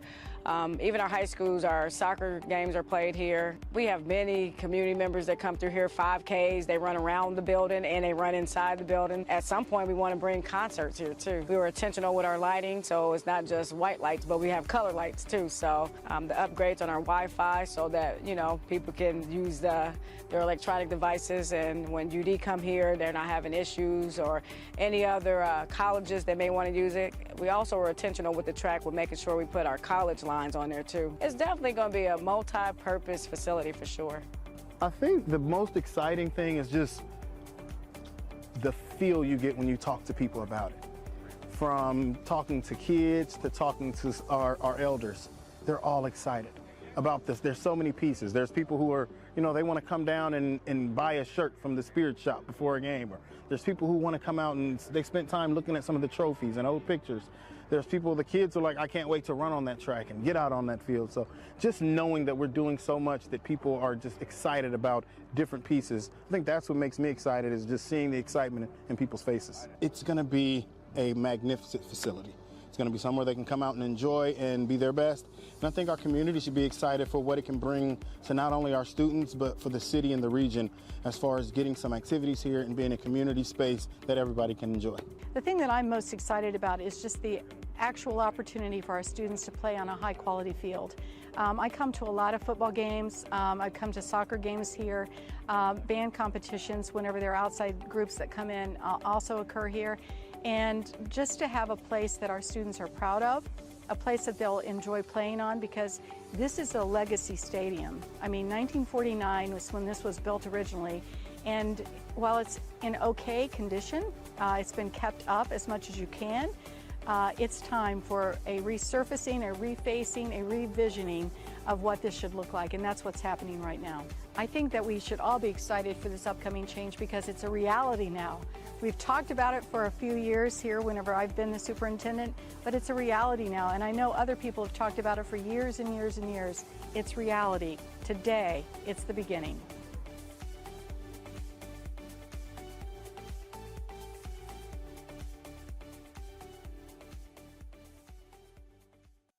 My name is John L. Foster. I'm a math teacher here at Ponus CTC, and I'd like to say I am DPS. I enjoy working with my students, helping them to learn what they need to learn for the day. I enjoy the interaction. I enjoy that road of discovery along with the students. Help us to get from point A to point B in terms of increasing their knowledge and also increasing their wisdom as well concerning mathematics. Superintendent Lolly and my math supervisor, Dr. Kurt, and of course my wife, and of course my colleagues, my math colleagues, and just my colleagues in general. They give me encouragement. We just like a big family, we just encourage each other. I believe DPS is a good place for anyone to start their career because we have children who are in need of having good mentors, good leaders, good teachers who are willing to show them love to help them to grow, because they might not get that entirely at home, but this will be a second family to them to get that love and get the knowledge and get the education, the good education that they need to have to go and prosper in this world of ours.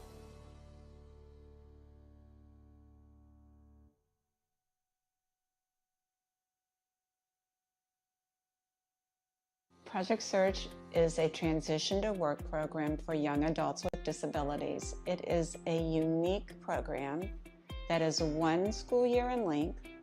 During that time, the students will participate in 3 targeted internships based on their interests and strengths. They will acquire competitive, marketable, and transferable skills through their internships. Some of the duties that they might participate in are cleaning, assisting patients and staff, delivering supplies, transporting patients, cooking, fixing things throughout the hospital. And then through these tasks, they learn valuable life skills such as how to handle constructive criticism, teamwork, appropriate communication for the workplace, critical thinking. If a student is committed to finding competitive employment, they will have a job when they are completed with this program.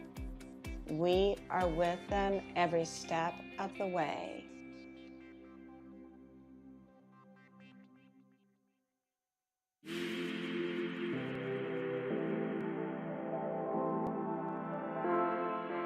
I just want to encourage our students to come to school and be okay with who you are. Whoever you are accepted, and we love you, and we look forward to having you here. The main words of encouragement I have for students, whether you're moving to a new school or a new grade, is to be yourself, be who you are, and don't give up. I'm really excited to meet our new middle school students who are coming to 7th grade. Middle school is an interesting and weird world, but we are ready for you, and we can't wait to help you prepare in the next 2 years for high school. One, I'm excited about our students, families, and staff returning this year to continue the work that we started last year. Secondly, I'm excited about the partnership that we've created and the journey we're about to embark on. Hello, Dayton Public Schools. You are in the right place at the right time, doing the right thing. So, be informed, be inspired. Be reflective, but yet be relevant. Be thankful and be thoughtful, but above all, be you. Looking forward to having a great and exciting school year. The Dayton Public School District has 16 thriving elementary schools serving preschool students as young as 3.5 years old through 6th grade. Caring and dedicated teachers and staff are determined to help all students succeed academically. Individualized attention is critical to academic success. DPS elementary schools follow a double teaching model in 1st through 3rd grade. Having 2 teachers per classroom allows for class size reduction, with 1 teacher focusing on math and 1 on literacy. This allows students to receive more one-on-one attention to help them excel academically. In addition to traditional academic subjects, students of all grade levels learn to be problem solvers, team players, and solution-oriented thinkers through STEM experiences. Career experiences begin in kindergarten to introduce students to a variety of career paths and opportunities. Art, physical education, and music classes are also part of a student's well-rounded educational experience. Music classes are designed to give students hands-on experience and make them excited to participate and learn. Many elementary schools also provide after-school programs and family resource coordinators to connect families to any services they may need. In addition, all DPS preschools are free and rated 5 stars by the Ohio Department of Education. By choosing Dayton Public Schools, you are choosing to give your student an opportunity to learn, grow, and achieve. Learn more and enroll today at DaytonPublic.com.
Who am I? I was born in Diamond, Missouri. My birthday is January 1st, 1864. I was an inventor of peanut butter. I've never been married and no children. I passed away January 5th, 1984 due to anemia. I'm Jamarion Jeffrey. I attend Kaiser Elementary School. I'm in the 6th grade. Who am I? George Washington Carver.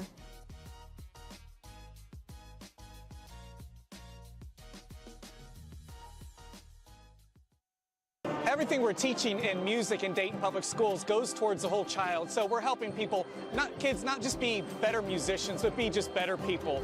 The skills we're teaching really go to increase literacy with our early learners.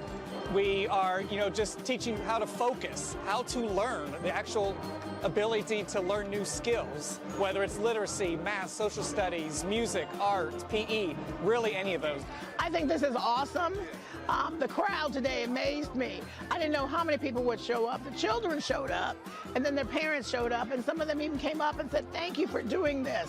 So this is our first adventure out in public since COVID. So we are thrilled that we can stand here and present this. We have an incredibly talented group of kids here in Dayton Public Schools, and today's just a great chance to celebrate those talents that those kids have. My name is John Houston, and I teach biology at Paul Laurence Dunbar High School with Dayton Public Schools. I've thought a lot about why a young teacher would want to choose to work at DPS, and I think Dayton has such a rich history of successful people and a lot of creativity, and there's a great spirit in the city of Dayton. What I enjoy most about my job at DPS, I really enjoy working with the students. I like seeing how our students grow as people. What really resonates with me is every time you look across the room, you don't know who the people you see could be, the next doctor, the next lawyer.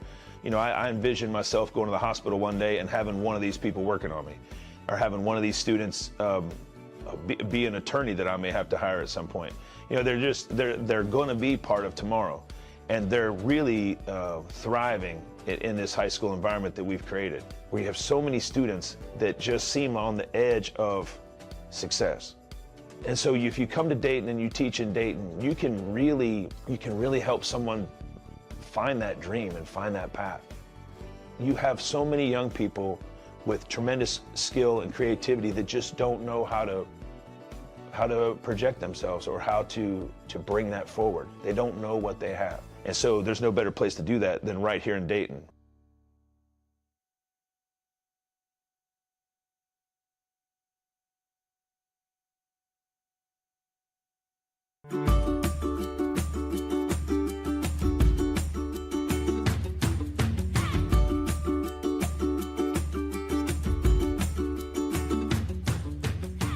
So in Dayton Public Schools, we're really happy to have Project Lead the Way, which is sort of a nationwide STEM program. They've got a whole bunch of different STEM classes, and our goal, we call it Gateway. It's a gateway to high school, right? So we're trying to get kids excited and interested in these different STEM areas, right? Whether it's robotics or engineering or whatever it is. And it doesn't matter exactly what they're doing here. They're learning those skills that you talked about, the 21st century skills, right? Teamwork, collaboration, problem solving. So we're using a lot of technology that is good for them to learn, but the real skills that they're getting is that problem solving and that collaboration, because the technology is going to change, right? And the key is for them to learn those skills. My favorite part is when the students take ownership. The other day we were doing robots, and a girl who always says, I can't do it, said, Miss Tubbs, look, I did that, I made that robot go. So that was kind of priceless. And I like them seeing the aha moments when they figure out something, especially the girls, when the girls that, aren't really into STEM as much as the boys are. And when they get their robots working and they take ownership and pride in what they're doing and they're excited about it, that's really special to me.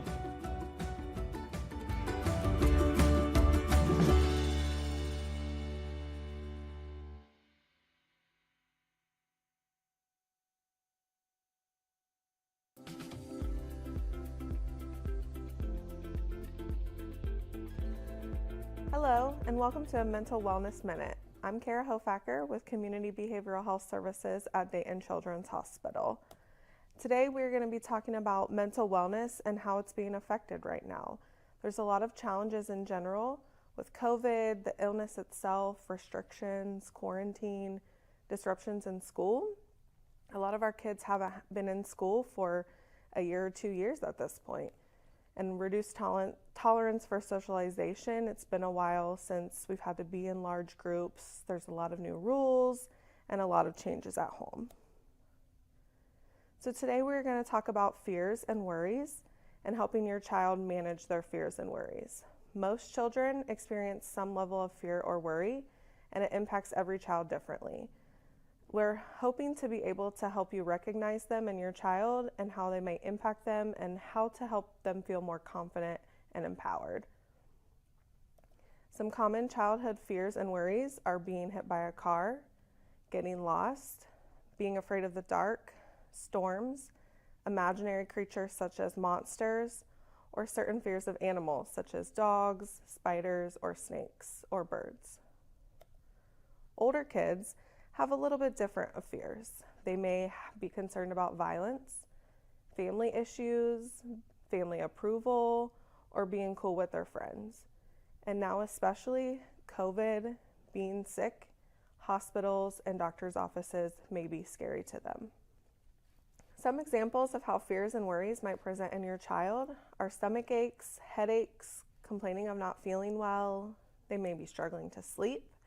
They may not want to go places or leave home or be without you as the parent. They may be avoiding certain situations that they used to enjoy. They might ask a lot of questions on a specific topic. Some children struggle with acting out, such as increase in behaviors or talking back, goofing off.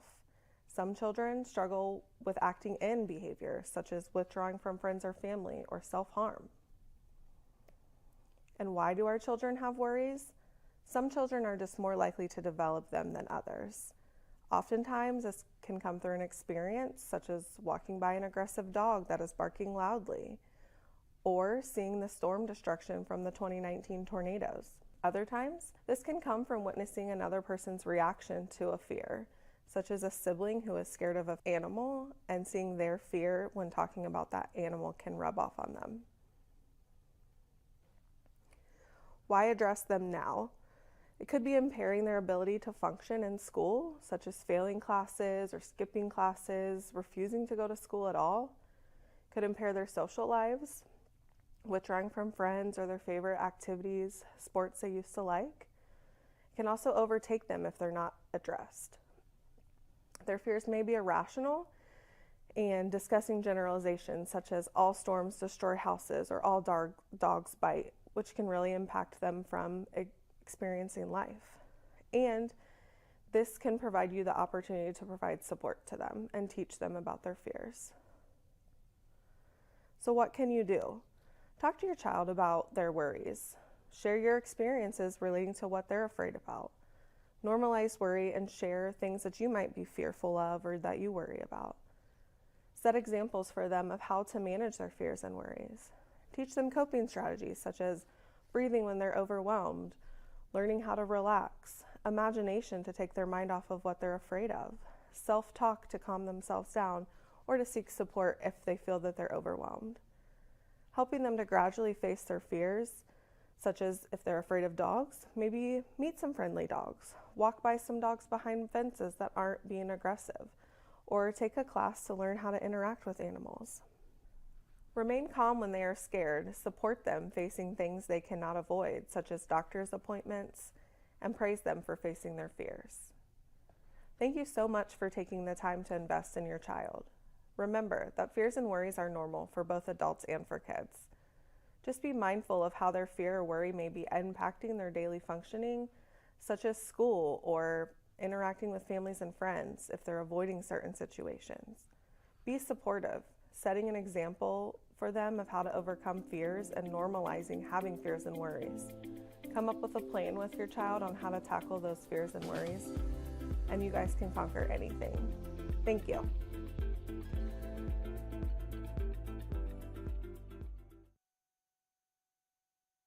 The All City Band is a band made up of 3 high schools in Dayton, which will be Belmont High School, Thurgood Marshall High School, and Paul Laurence Dunbar High School.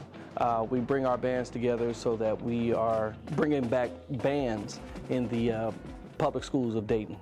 Well, I've seen a lot of people in bands, and that got me interested in music, and I've been around music my whole life.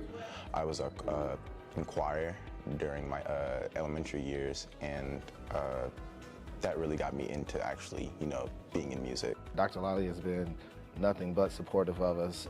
Music in the schools helps scholarships It helps them to travel to see outside of the state.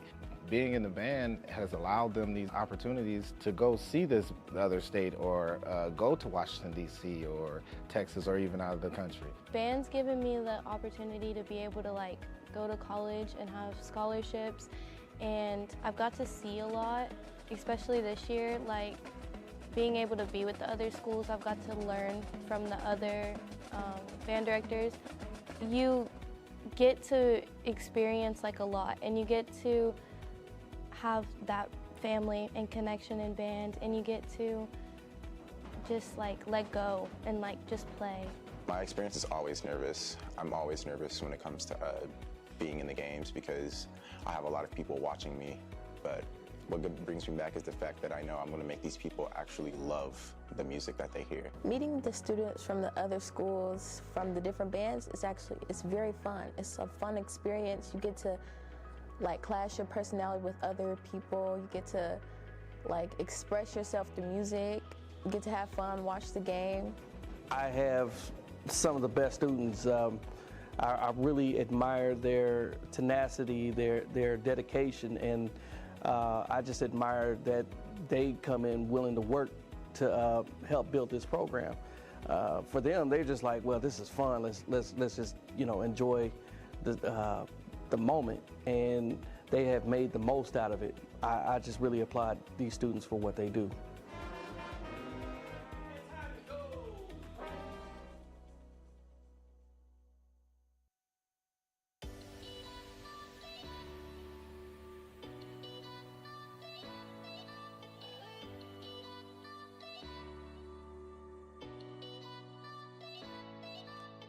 Hey you guys, I'm Wham Middleton. Too Tall Winston. And we're with the world famous Harlem Globetrotters here at Belmont High School.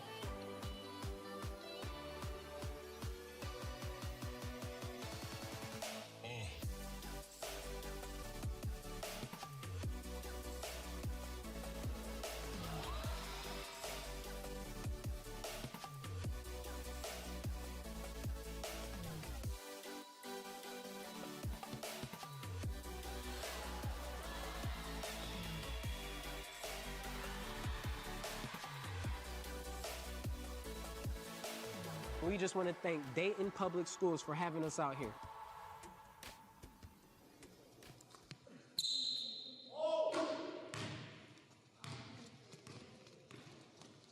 Come on now.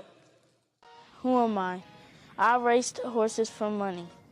I have 4 gold medals. My nickname is Buckeye Bullet. I ran German-made shoes. Who am I? Jesse Owens. And I am Dante Foster Goes to Kemp Elementary 5th grade.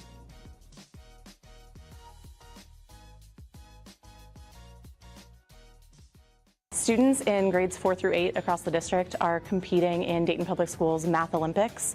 This is an annual event that takes place where students have 3 competitions, a Battle of the Brains competition, and then there's a critical thinking and collaboration challenge where this year students are trying to break out of a breakout EDU box. They're applying all their skills from quarters 1, 2, and 3 to work collaboratively as a team and crack some codes through mathematical puzzles. And then there's also a design challenge where students this year have designed their dream home, and on the day of their competition they're presented with a twist from the judges, and they have to apply that twist given the mathematical parameters to their design and then defend their reasoning in an interview process at the end. Today's events are preparing the students for future careers and goals because they are really trying to strategize together. They have to lean on one another to determine the best way to get to their common goal. Teamwork and problem solving are huge components of today's competitions. They are actually one of the categories that they are scored in is their ability to work as a team. So they have to learn to effectively communicate with one another in order to be successful on today's challenges, particularly the CTC challenge, the breakout box. They have been strategizing together for months as they practiced as a team with their Building Math Olympics coaches. The goal is for them to increase their ability to problem solve and collaborate and think critically and really learn that math is fun.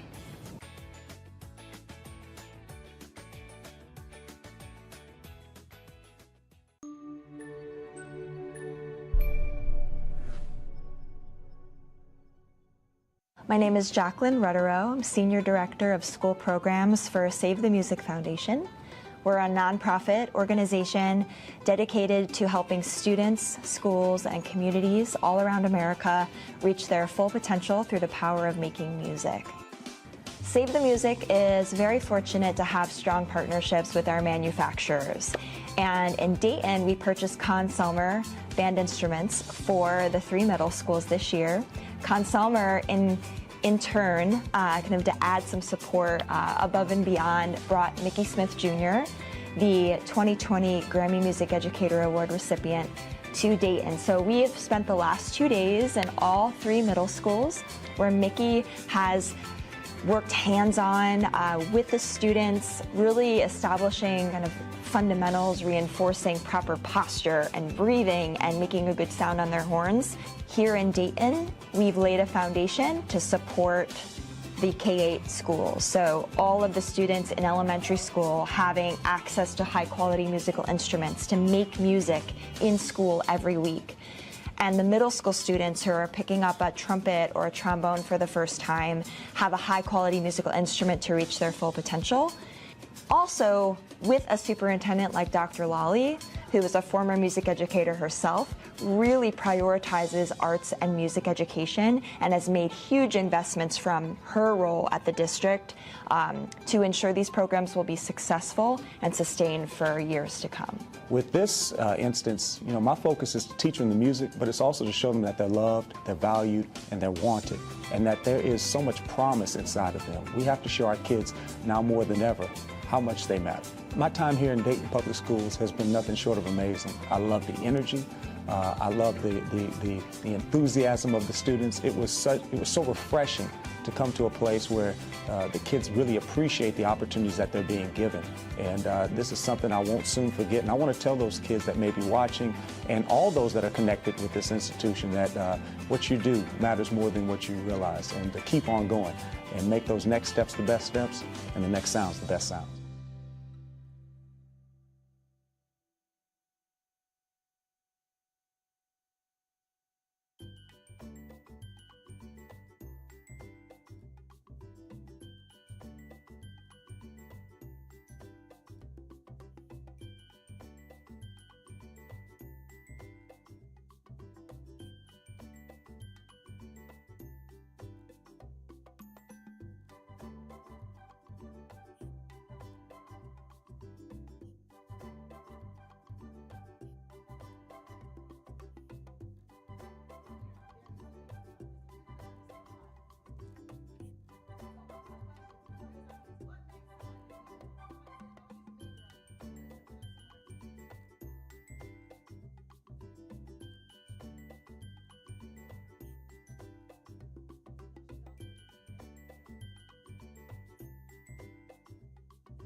If we catch them right in kinder and first grade, we can do a lot of good work.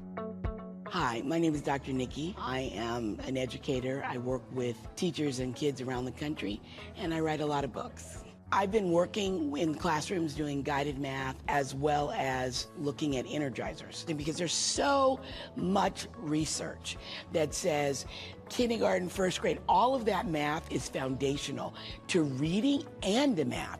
There's long-term studies that look at what kids were doing in kindergarten with math. It's so important for kids to build number sense and understand how to play with numbers, especially at an early age, so that they understand that math is about thinking, not just getting answers. I'm Dr. Allison Mello, and I'm a former assistant superintendent, former math specialist, classroom teacher, and curriculum director, and now I'm a full-time math consultant. I'm really excited to be in Dayton Public Schools and working with the classroom teachers, showing them some different routines to get kids excited about learning math.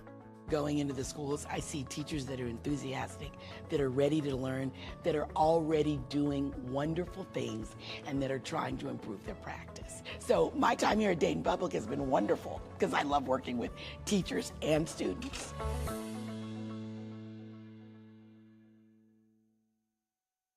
The Dayton Public School District has 5 middle schools that prepare students for high school and beyond. Edwin Joel Brown, Wright Brothers, and Wagaman are standalone middle schools, while Belmont and Stiver School for the Arts are both middle and high schools. A focus on continued academic excellence is present in all middle schools. In addition to their standard English language arts classes, all students take a reading course designed to ensure they leave middle school with the mastery they need to excel in high school. In addition to traditional subjects, Project Lead the Way courses are available to middle school students who want to explore STEM concepts while also learning valuable life skills. Classes like design and modeling, medical detectives, and automation and robotics introduce students to engineering design, the medical field, and more. Project Lead the Way courses are designed to teach students how to be problem solvers and critical thinkers while engaging in hands-on projects. In DPS middle schools, career exploration experiences continue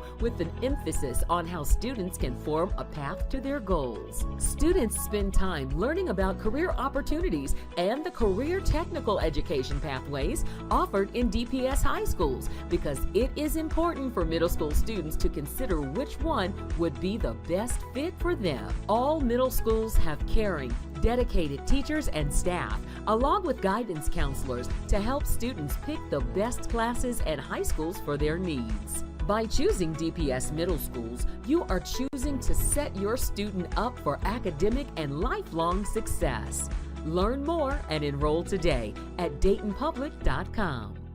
I was just overwhelmed by the number of people who came out here today to welcome us and the number of students who have already applied to Central State University to receive the free tuition their first year at Central State University. Our goal is to make sure that we're reaching out to our local schools and certain schools like Paul Laurence Dunbar, Principal Henry, who is here as a graduate of Central State University, and we want to make sure that we're providing as much access for those students as possible. And we know that the cost of an education has increased. Central State University is one of the most affordable institutions in the country, and we know that many students are first generation.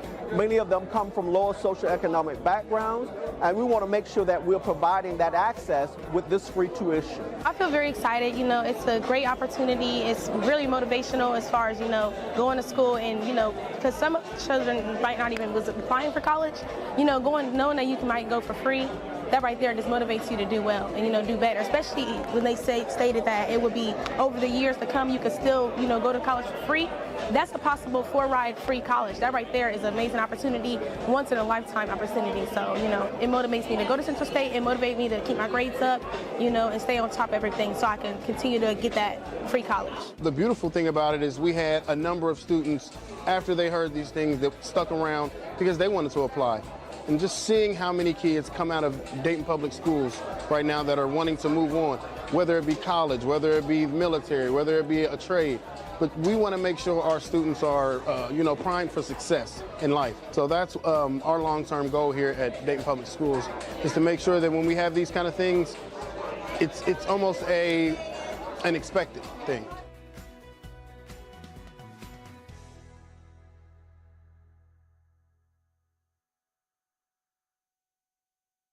who am I? I was born on February 27th, and I was born in Dayton, Ohio in 1971. I was an actor, an entertainer, and a host. I played in The Walking Dead, and I won an Oscar. I played 3 sports, football, baseball, and basketball. Hi, my name is Jeremiah. I go to River's Edge, and I'm in the 6th grade. And the person I'm presenting is Vincent M. Ward.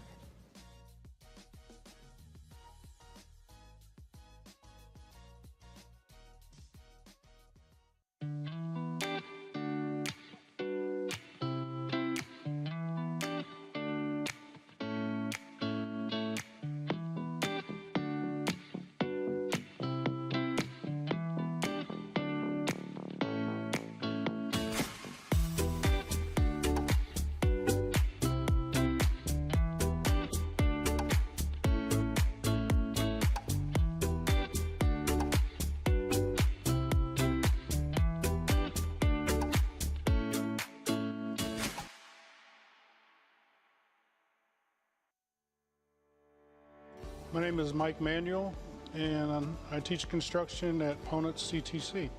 When I first came here, I actually interviewed for, I wanted to do mentoring.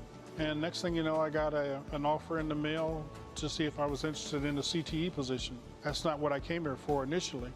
But for my goals in doing the kind of work that I do in the community, where before I was mentoring kids one-on-one, you know, through my church and in some other areas, but now I mentor my own students. I would think others would probably choose DPS because of the support system. You know, I thought about the same thing with having a charter school and then not really having somebody that could do the counseling or somebody that can do the intervention. With ESL students, there's people here that speak several languages. So a lot of my students live on the east side, they're Africans. They may speak 5 languages, but I don't know there are too many places that they can come where they actually have ESL teachers that will work with them on learning English to get to the point to where they can actually be proficient. So I think it's a culmination of having the opening their arms for immigrant students and then providing a support system that can help them become successful. The Dayton Public Schools offers a signing day for students that are entering the military, going to college, or entering the workforce. We've had signing days at every building over the last week. Many of them choose to go on to college and do extensive work and come out with a degree that's in their pathway, but many also choose to go from their pathway training straight into jobs in the workforce. And both are great ways for students to move forward with their careers and have success. So we're really excited about the opportunities for our students to make a commitment to themselves and to their future. Dayton Public Schools does a great job in making sure that students have choices when they graduate. You did it. Congratulations. We're here for you. Go out there and make us proud, make your families proud, but make yourself proud. Congratulations again.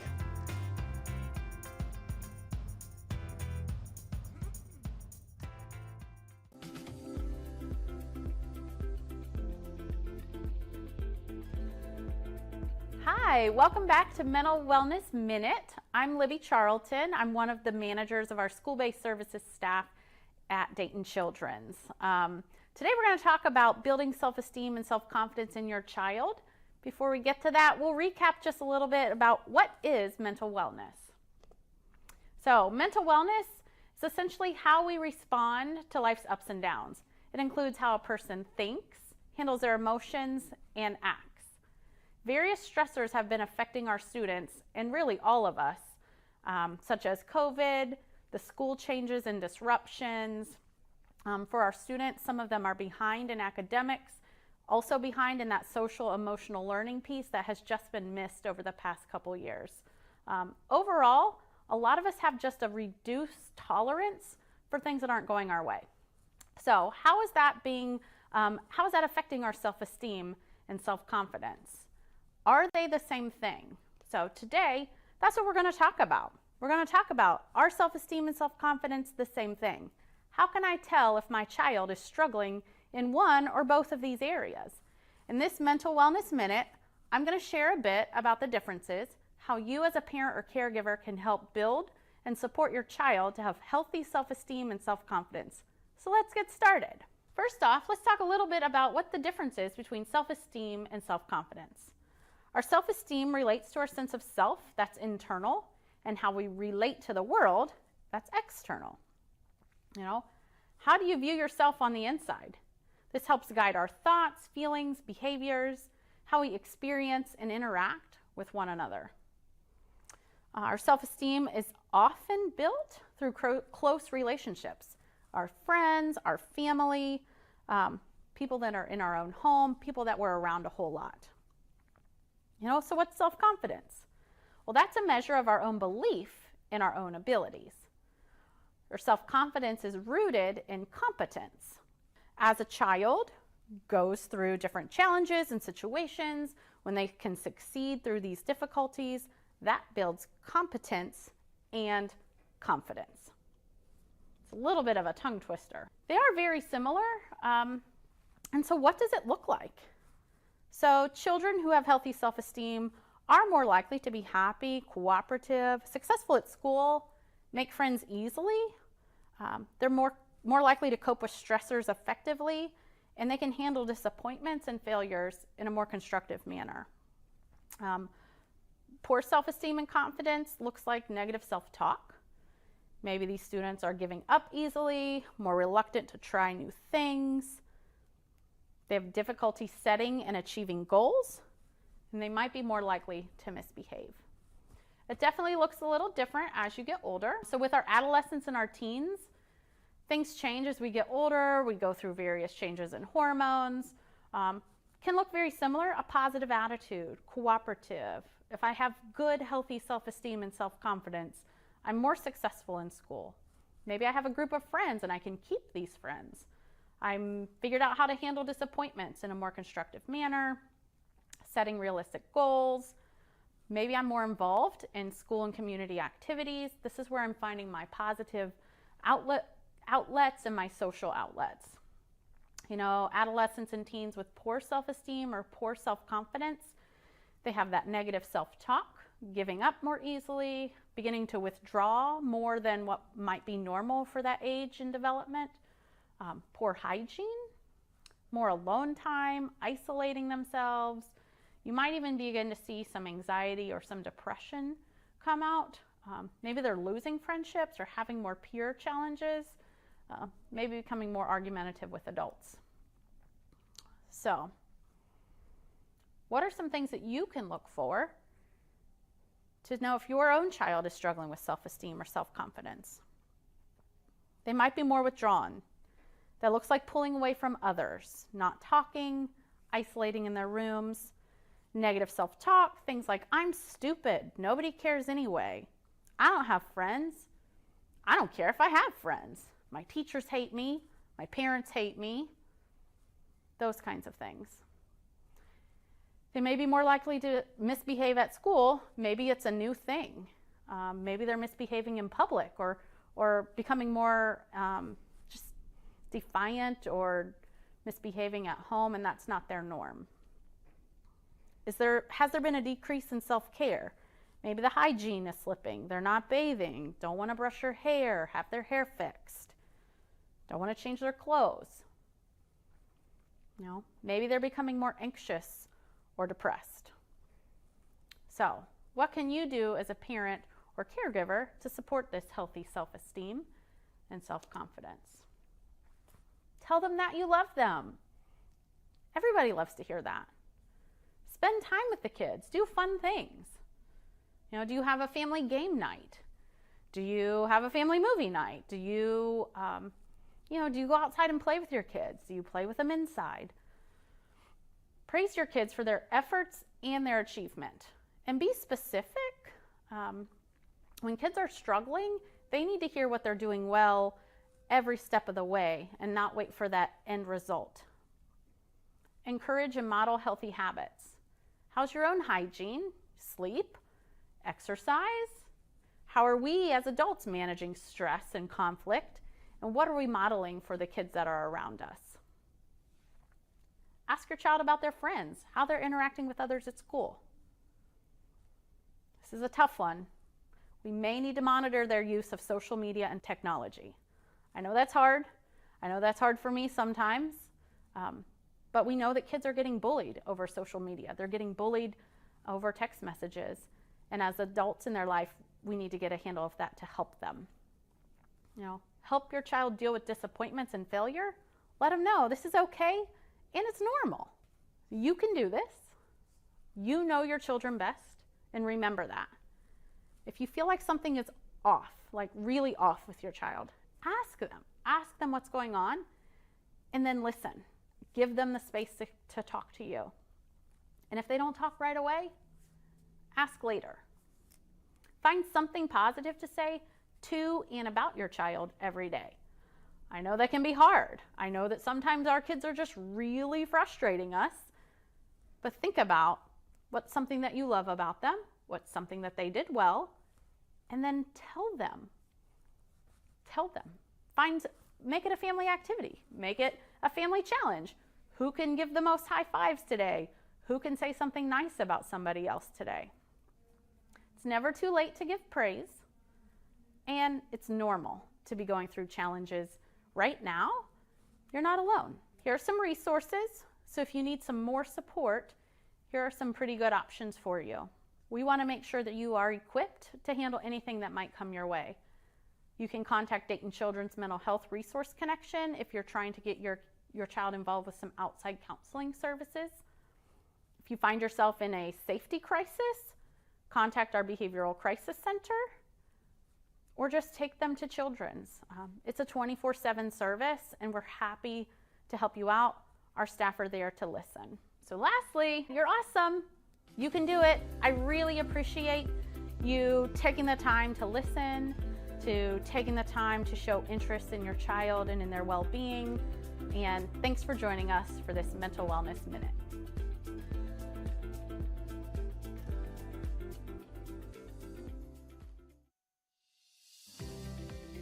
The Adult Transition Unit program is a program for students with special needs who have graduated from high school and chose to defer their diploma for a year so they can learn job skills and life skills. The goal of the program is for the students to become gainfully employed in the community. Some of the life skills that the students learn are how to write the RTA, they work on communication skills, and they learn how to budget their money. The students are in the program for 1 school year. They start the program in August and end in May.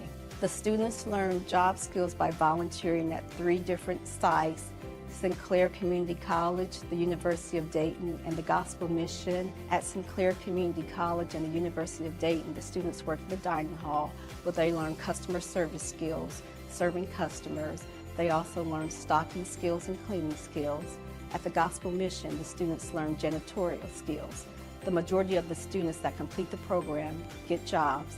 Some places that they get jobs at are the hospital, restaurant, grocery stores, and retail stores. Once the students have had their opportunity to learn the different jobs within food service here at the college, then it is beneficial for them.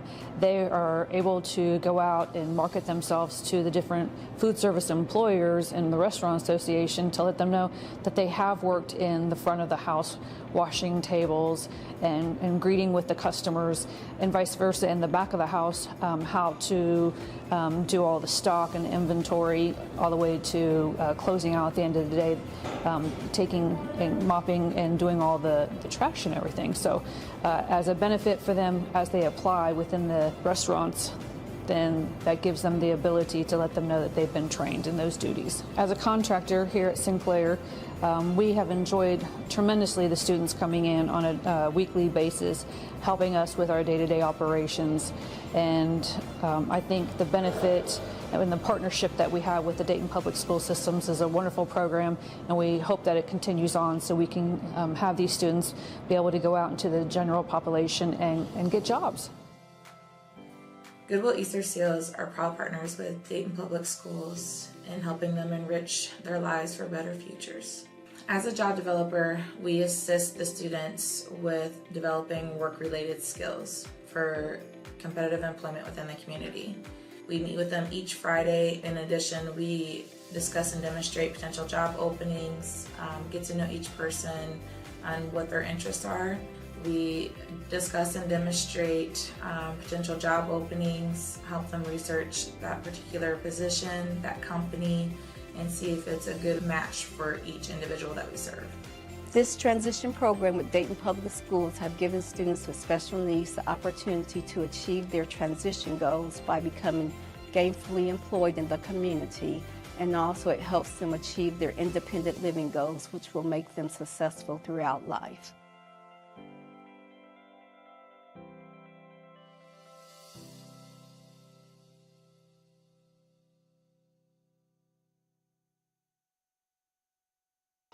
Who am I? I'm an African-American woman who will be replacing Justice Stephen Breyer. I am currently sitting on the District of Columbia Circuit Court and was confirmed by the Senate 3 times.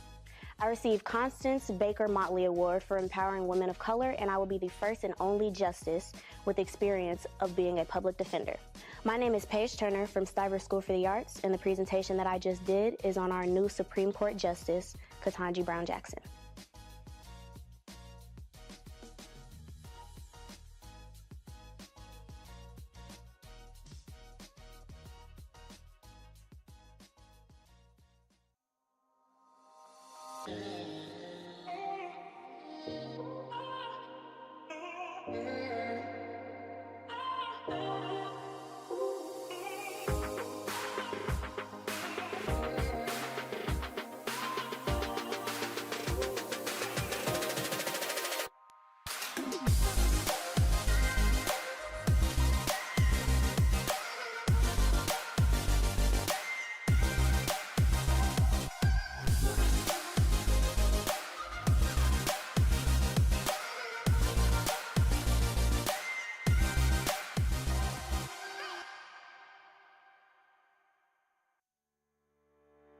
My name is Deidre Mitzoff. I'm an English language specialist.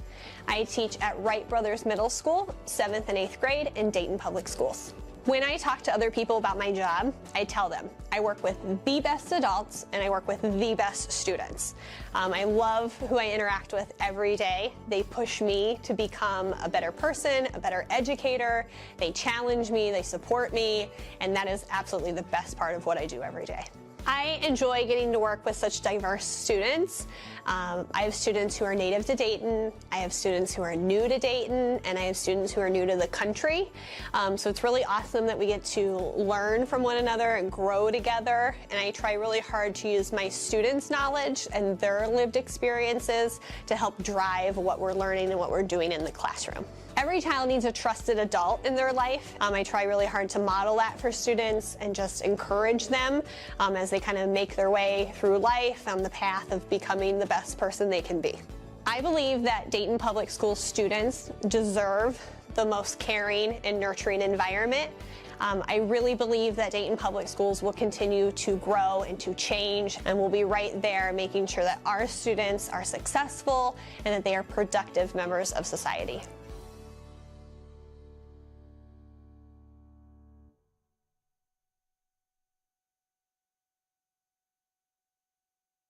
The Dayton Public School District has 7 high schools that offer unique cultures, identities, and opportunities for students.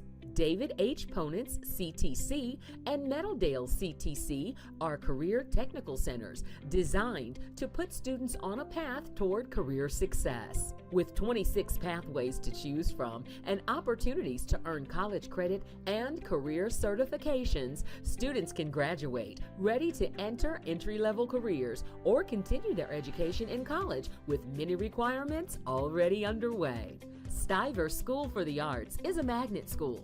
Here, students have the opportunity to concentrate their studies in a specific area. Belmont High School, Paul Laurence Dunbar High School, and Thurgood Marshall STEM High School are traditional high schools that offer an academic curriculum that prepares students for college and career success. In each high school, students can earn college credits for free through the College Credit Plus program. All schools offer athletics and extracurriculars that allow students to continue their education outside of the classroom. Mound Street Academy is a high school designed to help students between the ages of 16 and 22 earn a high school diploma. Mound Street combines real-world computer-based academic instruction with career exploration and work-based learning opportunities. Belmont High School also houses the firefighting and EMT CTE program. Students in this pathway get hands-on training and prepare for successful careers serving their communities. Graduates are immediately eligible for entry-level positions with the Dayton Fire Department. By choosing DPS High Schools, you are choosing to give your student the opportunity to excel in college, career, and beyond. Learn more and enroll today at DaytonPublic.com.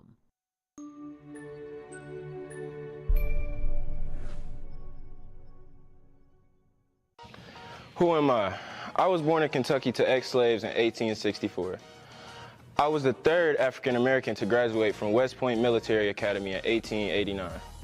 I eventually became the first African American to achieve the colonel rank in the U.S. Army. After serving 5 years on the Western Front, I became a professor here in Ohio at Wilberforce University for 4 years.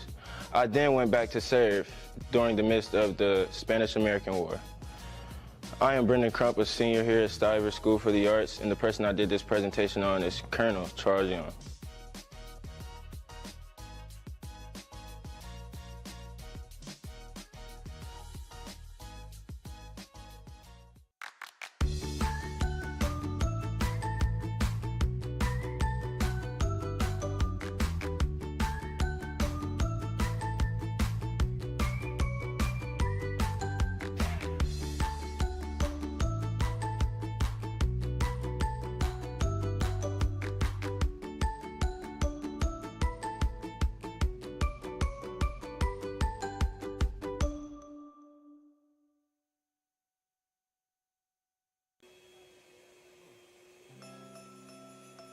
They're not going to use all at one time.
They're absolutely adorable.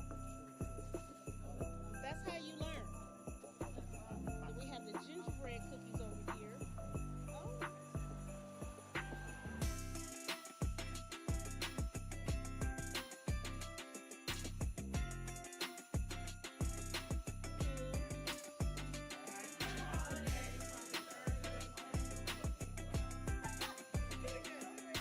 Oh. My name is Franklin Willis. I am from Nashville, where I am the instructional music coach at Metro Nashville Public Schools.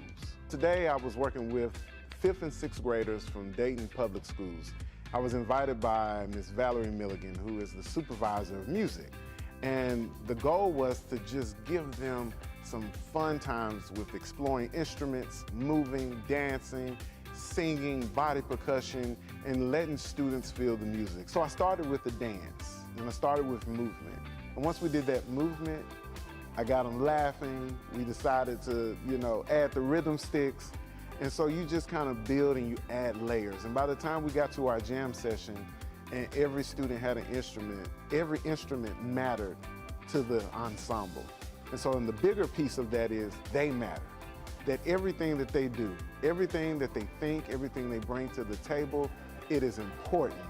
Music education is so vital for our students right now because in music classes, that is an opportunity for them to shine a little brighter, right? In some classes you have to sit, you have to get, you have to take the test, but in music class you're able to express, you're able to feel, you're able to move. And so for me, music education gives our students the opportunity to explore, to show their personalities, to have fun. And so that's what it's all about, is giving our students voice, giving them choice, where they can show, you know, hey, I may not want to sing, but I want to play. I may not want to play, but I want to move. I may not want to move, but I want to improvise. And so with elementary music, we give students the opportunity to shine where they feel most comfortable. The biggest goal is that they leave feeling empowered to conquer their dreams and to dream big and to do what it is that's in their heart.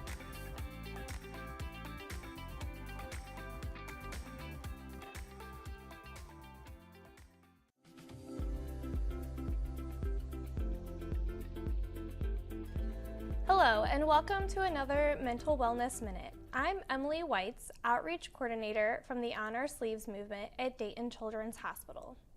Today I'm going to be covering how to build positive relationships with your children through having conversations. Sounds simple, right? However, let me go over a few scenarios and see if they sound familiar to you. You pick your child up from school and ask them, "What did you do at school today?" Your child stares out the window and responds, "Nothing." You notice your child is different. They are barely eating at dinner and spend more time alone in their bedroom. When you ask them what's wrong, they simply say, "Nothing." You think you have a great relationship with your child and have made yourself approachable. Everything seems to be going great, and then you get a call from school saying that your child has been skipping class or caught vaping in the bathroom. You think to yourself, "How did I miss this?" You are not alone. These are common occurrences. We know that children don't always wear their thoughts on their sleeves, so I'm going to give you some strategies to strengthen your conversation skills with your child to build strong relationships at home. I will be covering 3 ways to have successful conversations with youth. The first one is to create a conversation space. The second is to reflect and acknowledge your child's feelings. And the third is to practice. So step 1 is to create a conversation space. And when I say this, I mean both a physical space as well as an emotional space. Let's start with the physical space. There are several things I mean by having a physical conversation space. This can be where your family spends the most time. You can dedicate a place in your home as the conversation place. Involve the whole family in setting up the space. Is it in the corner of the living room with some comfy pillows or cushions? Is it on the front porch on some lawn chairs? Or is it the tailgate of your truck? Decide what works best for your family. Practice having conversations in this area. Tell your kids this is where you go for important conversations. Let them know that if they need to talk to you, they can sit in the conversation place as a cue for you to come talk with them. If you spend most of your time in the car driving from activity to activity, make that your conversation place. It is sometimes easier to ask kids specific questions about their day that you already know about. You know they eat lunch, so you could ask them, "What was for lunch today?" If they're younger, you know they have recess, so ask them, "Who did you play with at recess?" This will open the door for them to talk more and more about their day, and it takes the pressure off having to remember everything that happened to them. Another good question is to ask, what was one good part about your day and one not so great part about your day? This teaches them that there are sometimes parts of our day that aren't our favorite, and it's okay to talk about them. Another way to create a physical conversation space is to spend alone time with your child. When you spend alone time with your child, it makes it more normal to have one-on-one conversations. They will feel less intimidated because being alone with you is part of their normal routine. This will also give them a chance to bring something up to you that they don't want another sibling to overhear. One last strategy is to go to their space where they feel safe and comfortable and just let them talk. Sit next to their bed before they go to sleep at night and just listen. Just be there. There are also ways to create an emotional space for conversations. Practice using open-ended questions. How did that make you feel? What do you think about that? Take your parent fix-it cap off and just listen to them. Remind your child that they can come talk to you whenever they need to. Another way to create emotional space is to initiate conversations with your kids to take off some of the pressure. You could say, I noticed you've been spending more time in your room. I would like to talk to you about this. Step 2 is to validate and acknowledge your child's feelings. Many times, kids just want to feel heard. Listen to what your child is saying and reflect by acknowledging their feelings. Ask them if they would like you to simply listen or if they want your advice. Reflect back what they are saying. For example, if they're talking about a fight with a friend, you could say, it sounds like you are getting upset that you got into a fight with your friend. Validate their feelings and give them space to explain what happened. Another example, if they open up about failing a test, take a moment to reflect that back to them. You could say, it sounds like that was a difficult test, instead of saying, did you study enough?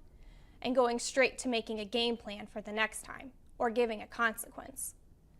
Some more examples on this slide are, that must have been really difficult. How are you feeling?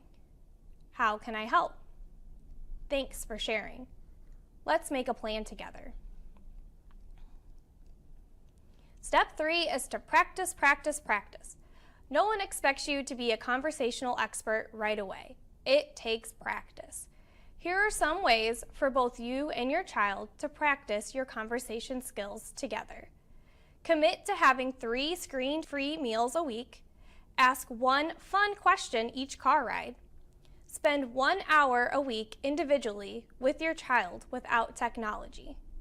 Don't be afraid to make mistakes, and download the conversation starter sheet and use them during your 3 screen-free meals. Okay, so you're probably saying to yourself, thanks for all these tips, but what about the tough stuff? How do I talk to my kids about more difficult topics? Well, the more we practice everyday conversation, the more comfortable it will be for both you and your child to talk about more difficult topics.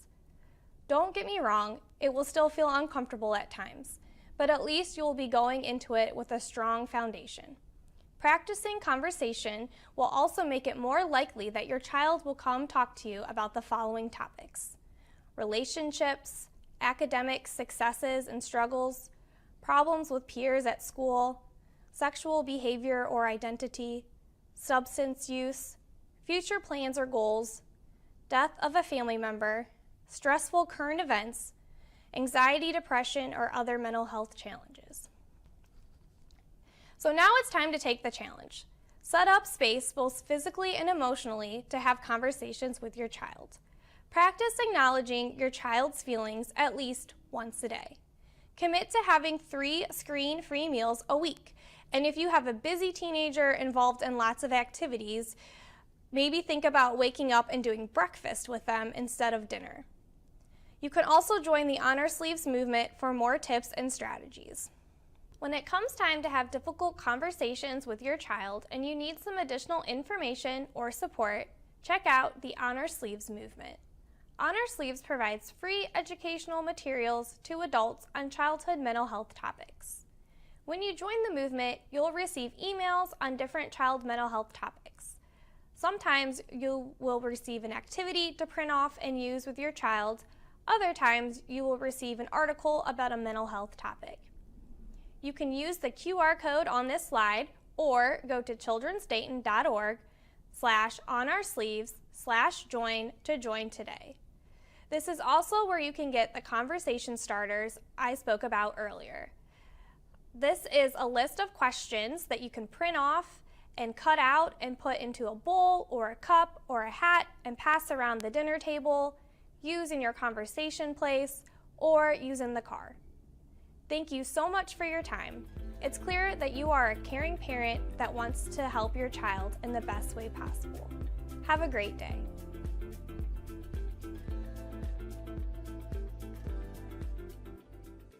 Who am I? Born December 1753, West Africa. I was captured and sold to slavery at the age of 7. I started writing poetry at the age of 13.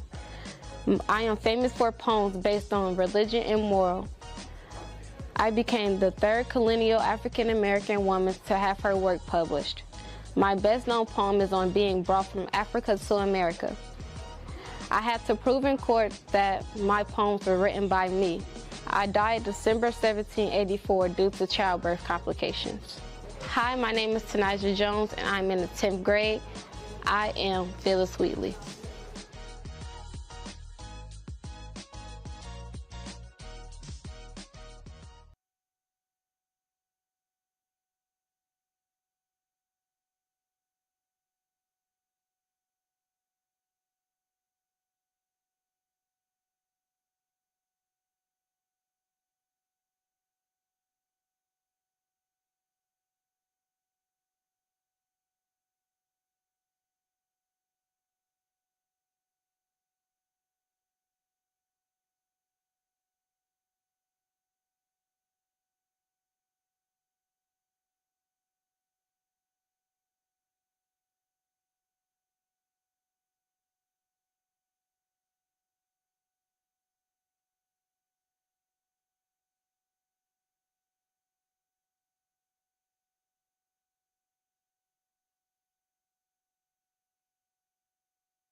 properly second. Any questions? Seeing none, may we have a vote? President Goodwine? Yes. Mr. Smith? Yes. Mr. Sampson? Yes. Ms. Wick? Yes. Dr. Pickett? Yes. Mr. Lacy, yes. So that is also 6-0. All right, on to D. We'll do policy first reading.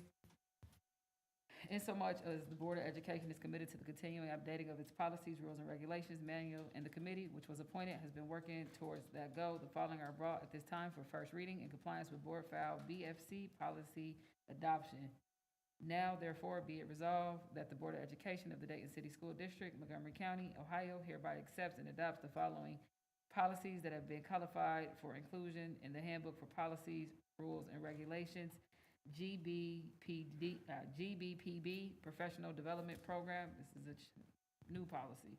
These policies are being read for the first time. As such, a motion or second is not required. This policy will be available in the superintendent's office for review and comment prior to their second reading and adoption by the Board of Education. Furthermore, the policies will be reviewed by the superintendent's office, the board office, and the legal department of the Dayton Public Schools prior to the second reading. The date on there is incorrect, where it says August 5th, 2023. That could be corrected to October 10th, 2023. Okay, that one. And then second, there is a resolution here that is, I believe, to be shown as an example. Board Member Reiner brought this forward based on a resolution. It's called a resolution to supporting State Board of Education's litigation to preserve local control, and this is a resolution that was passed by the Board of Education and the Toledo City School Districts. Feel free to review it, check it out, and see if we want to do something similar to that. Any comments on that whatsoever? All right. And last, I left it up in the event that any board member wanted to do any closing comments today. The floor is yours right now. Anyone? I do. Go ahead. Thank you. When Angela Worley was going to be voted in, I abstained because I was convinced that she was going to be hired to control her to a certain degree by the former administrator. And she told me that I was going to be wrong because no matter how she was brought in, she was going to be herself. A lot of people spoke today, and that is just, to me, one person who is very unhappy at this point on the direction that this district is going. I want to invite people, instead of walking away, please come forward and talk. Talk to this board. There will be no retaliation if you talk to us. But please think about the direction that we're going. If people are leaving, who's going to stay behind?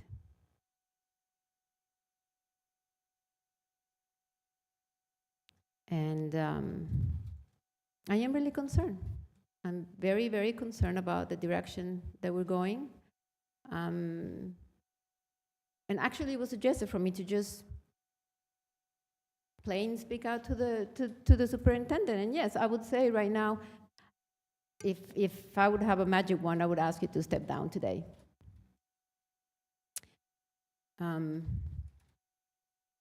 And I didn't say this before because it would have been seen as a political move. But the community came today and the community spoke.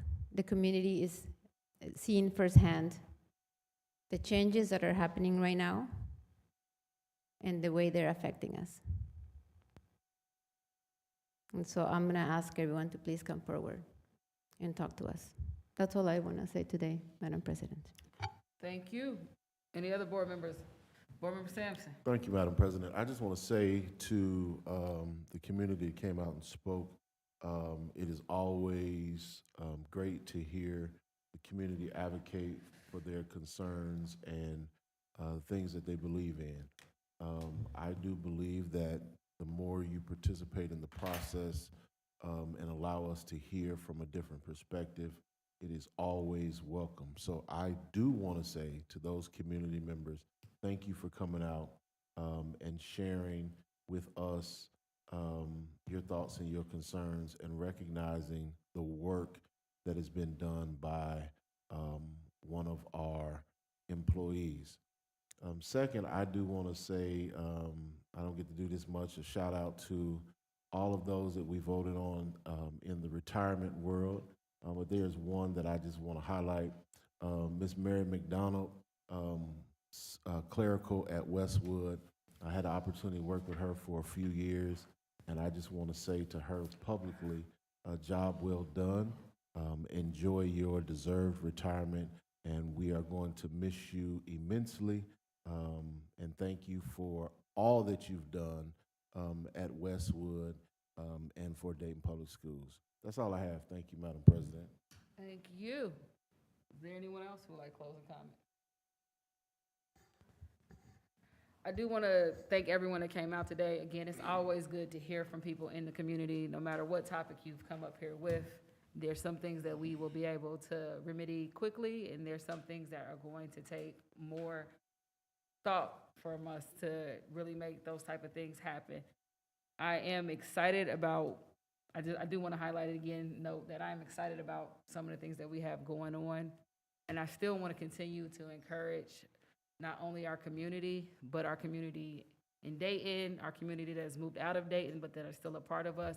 Please stay in contact with us, because we need all the brilliant minds around us to help us get to where we're trying to go to the next level.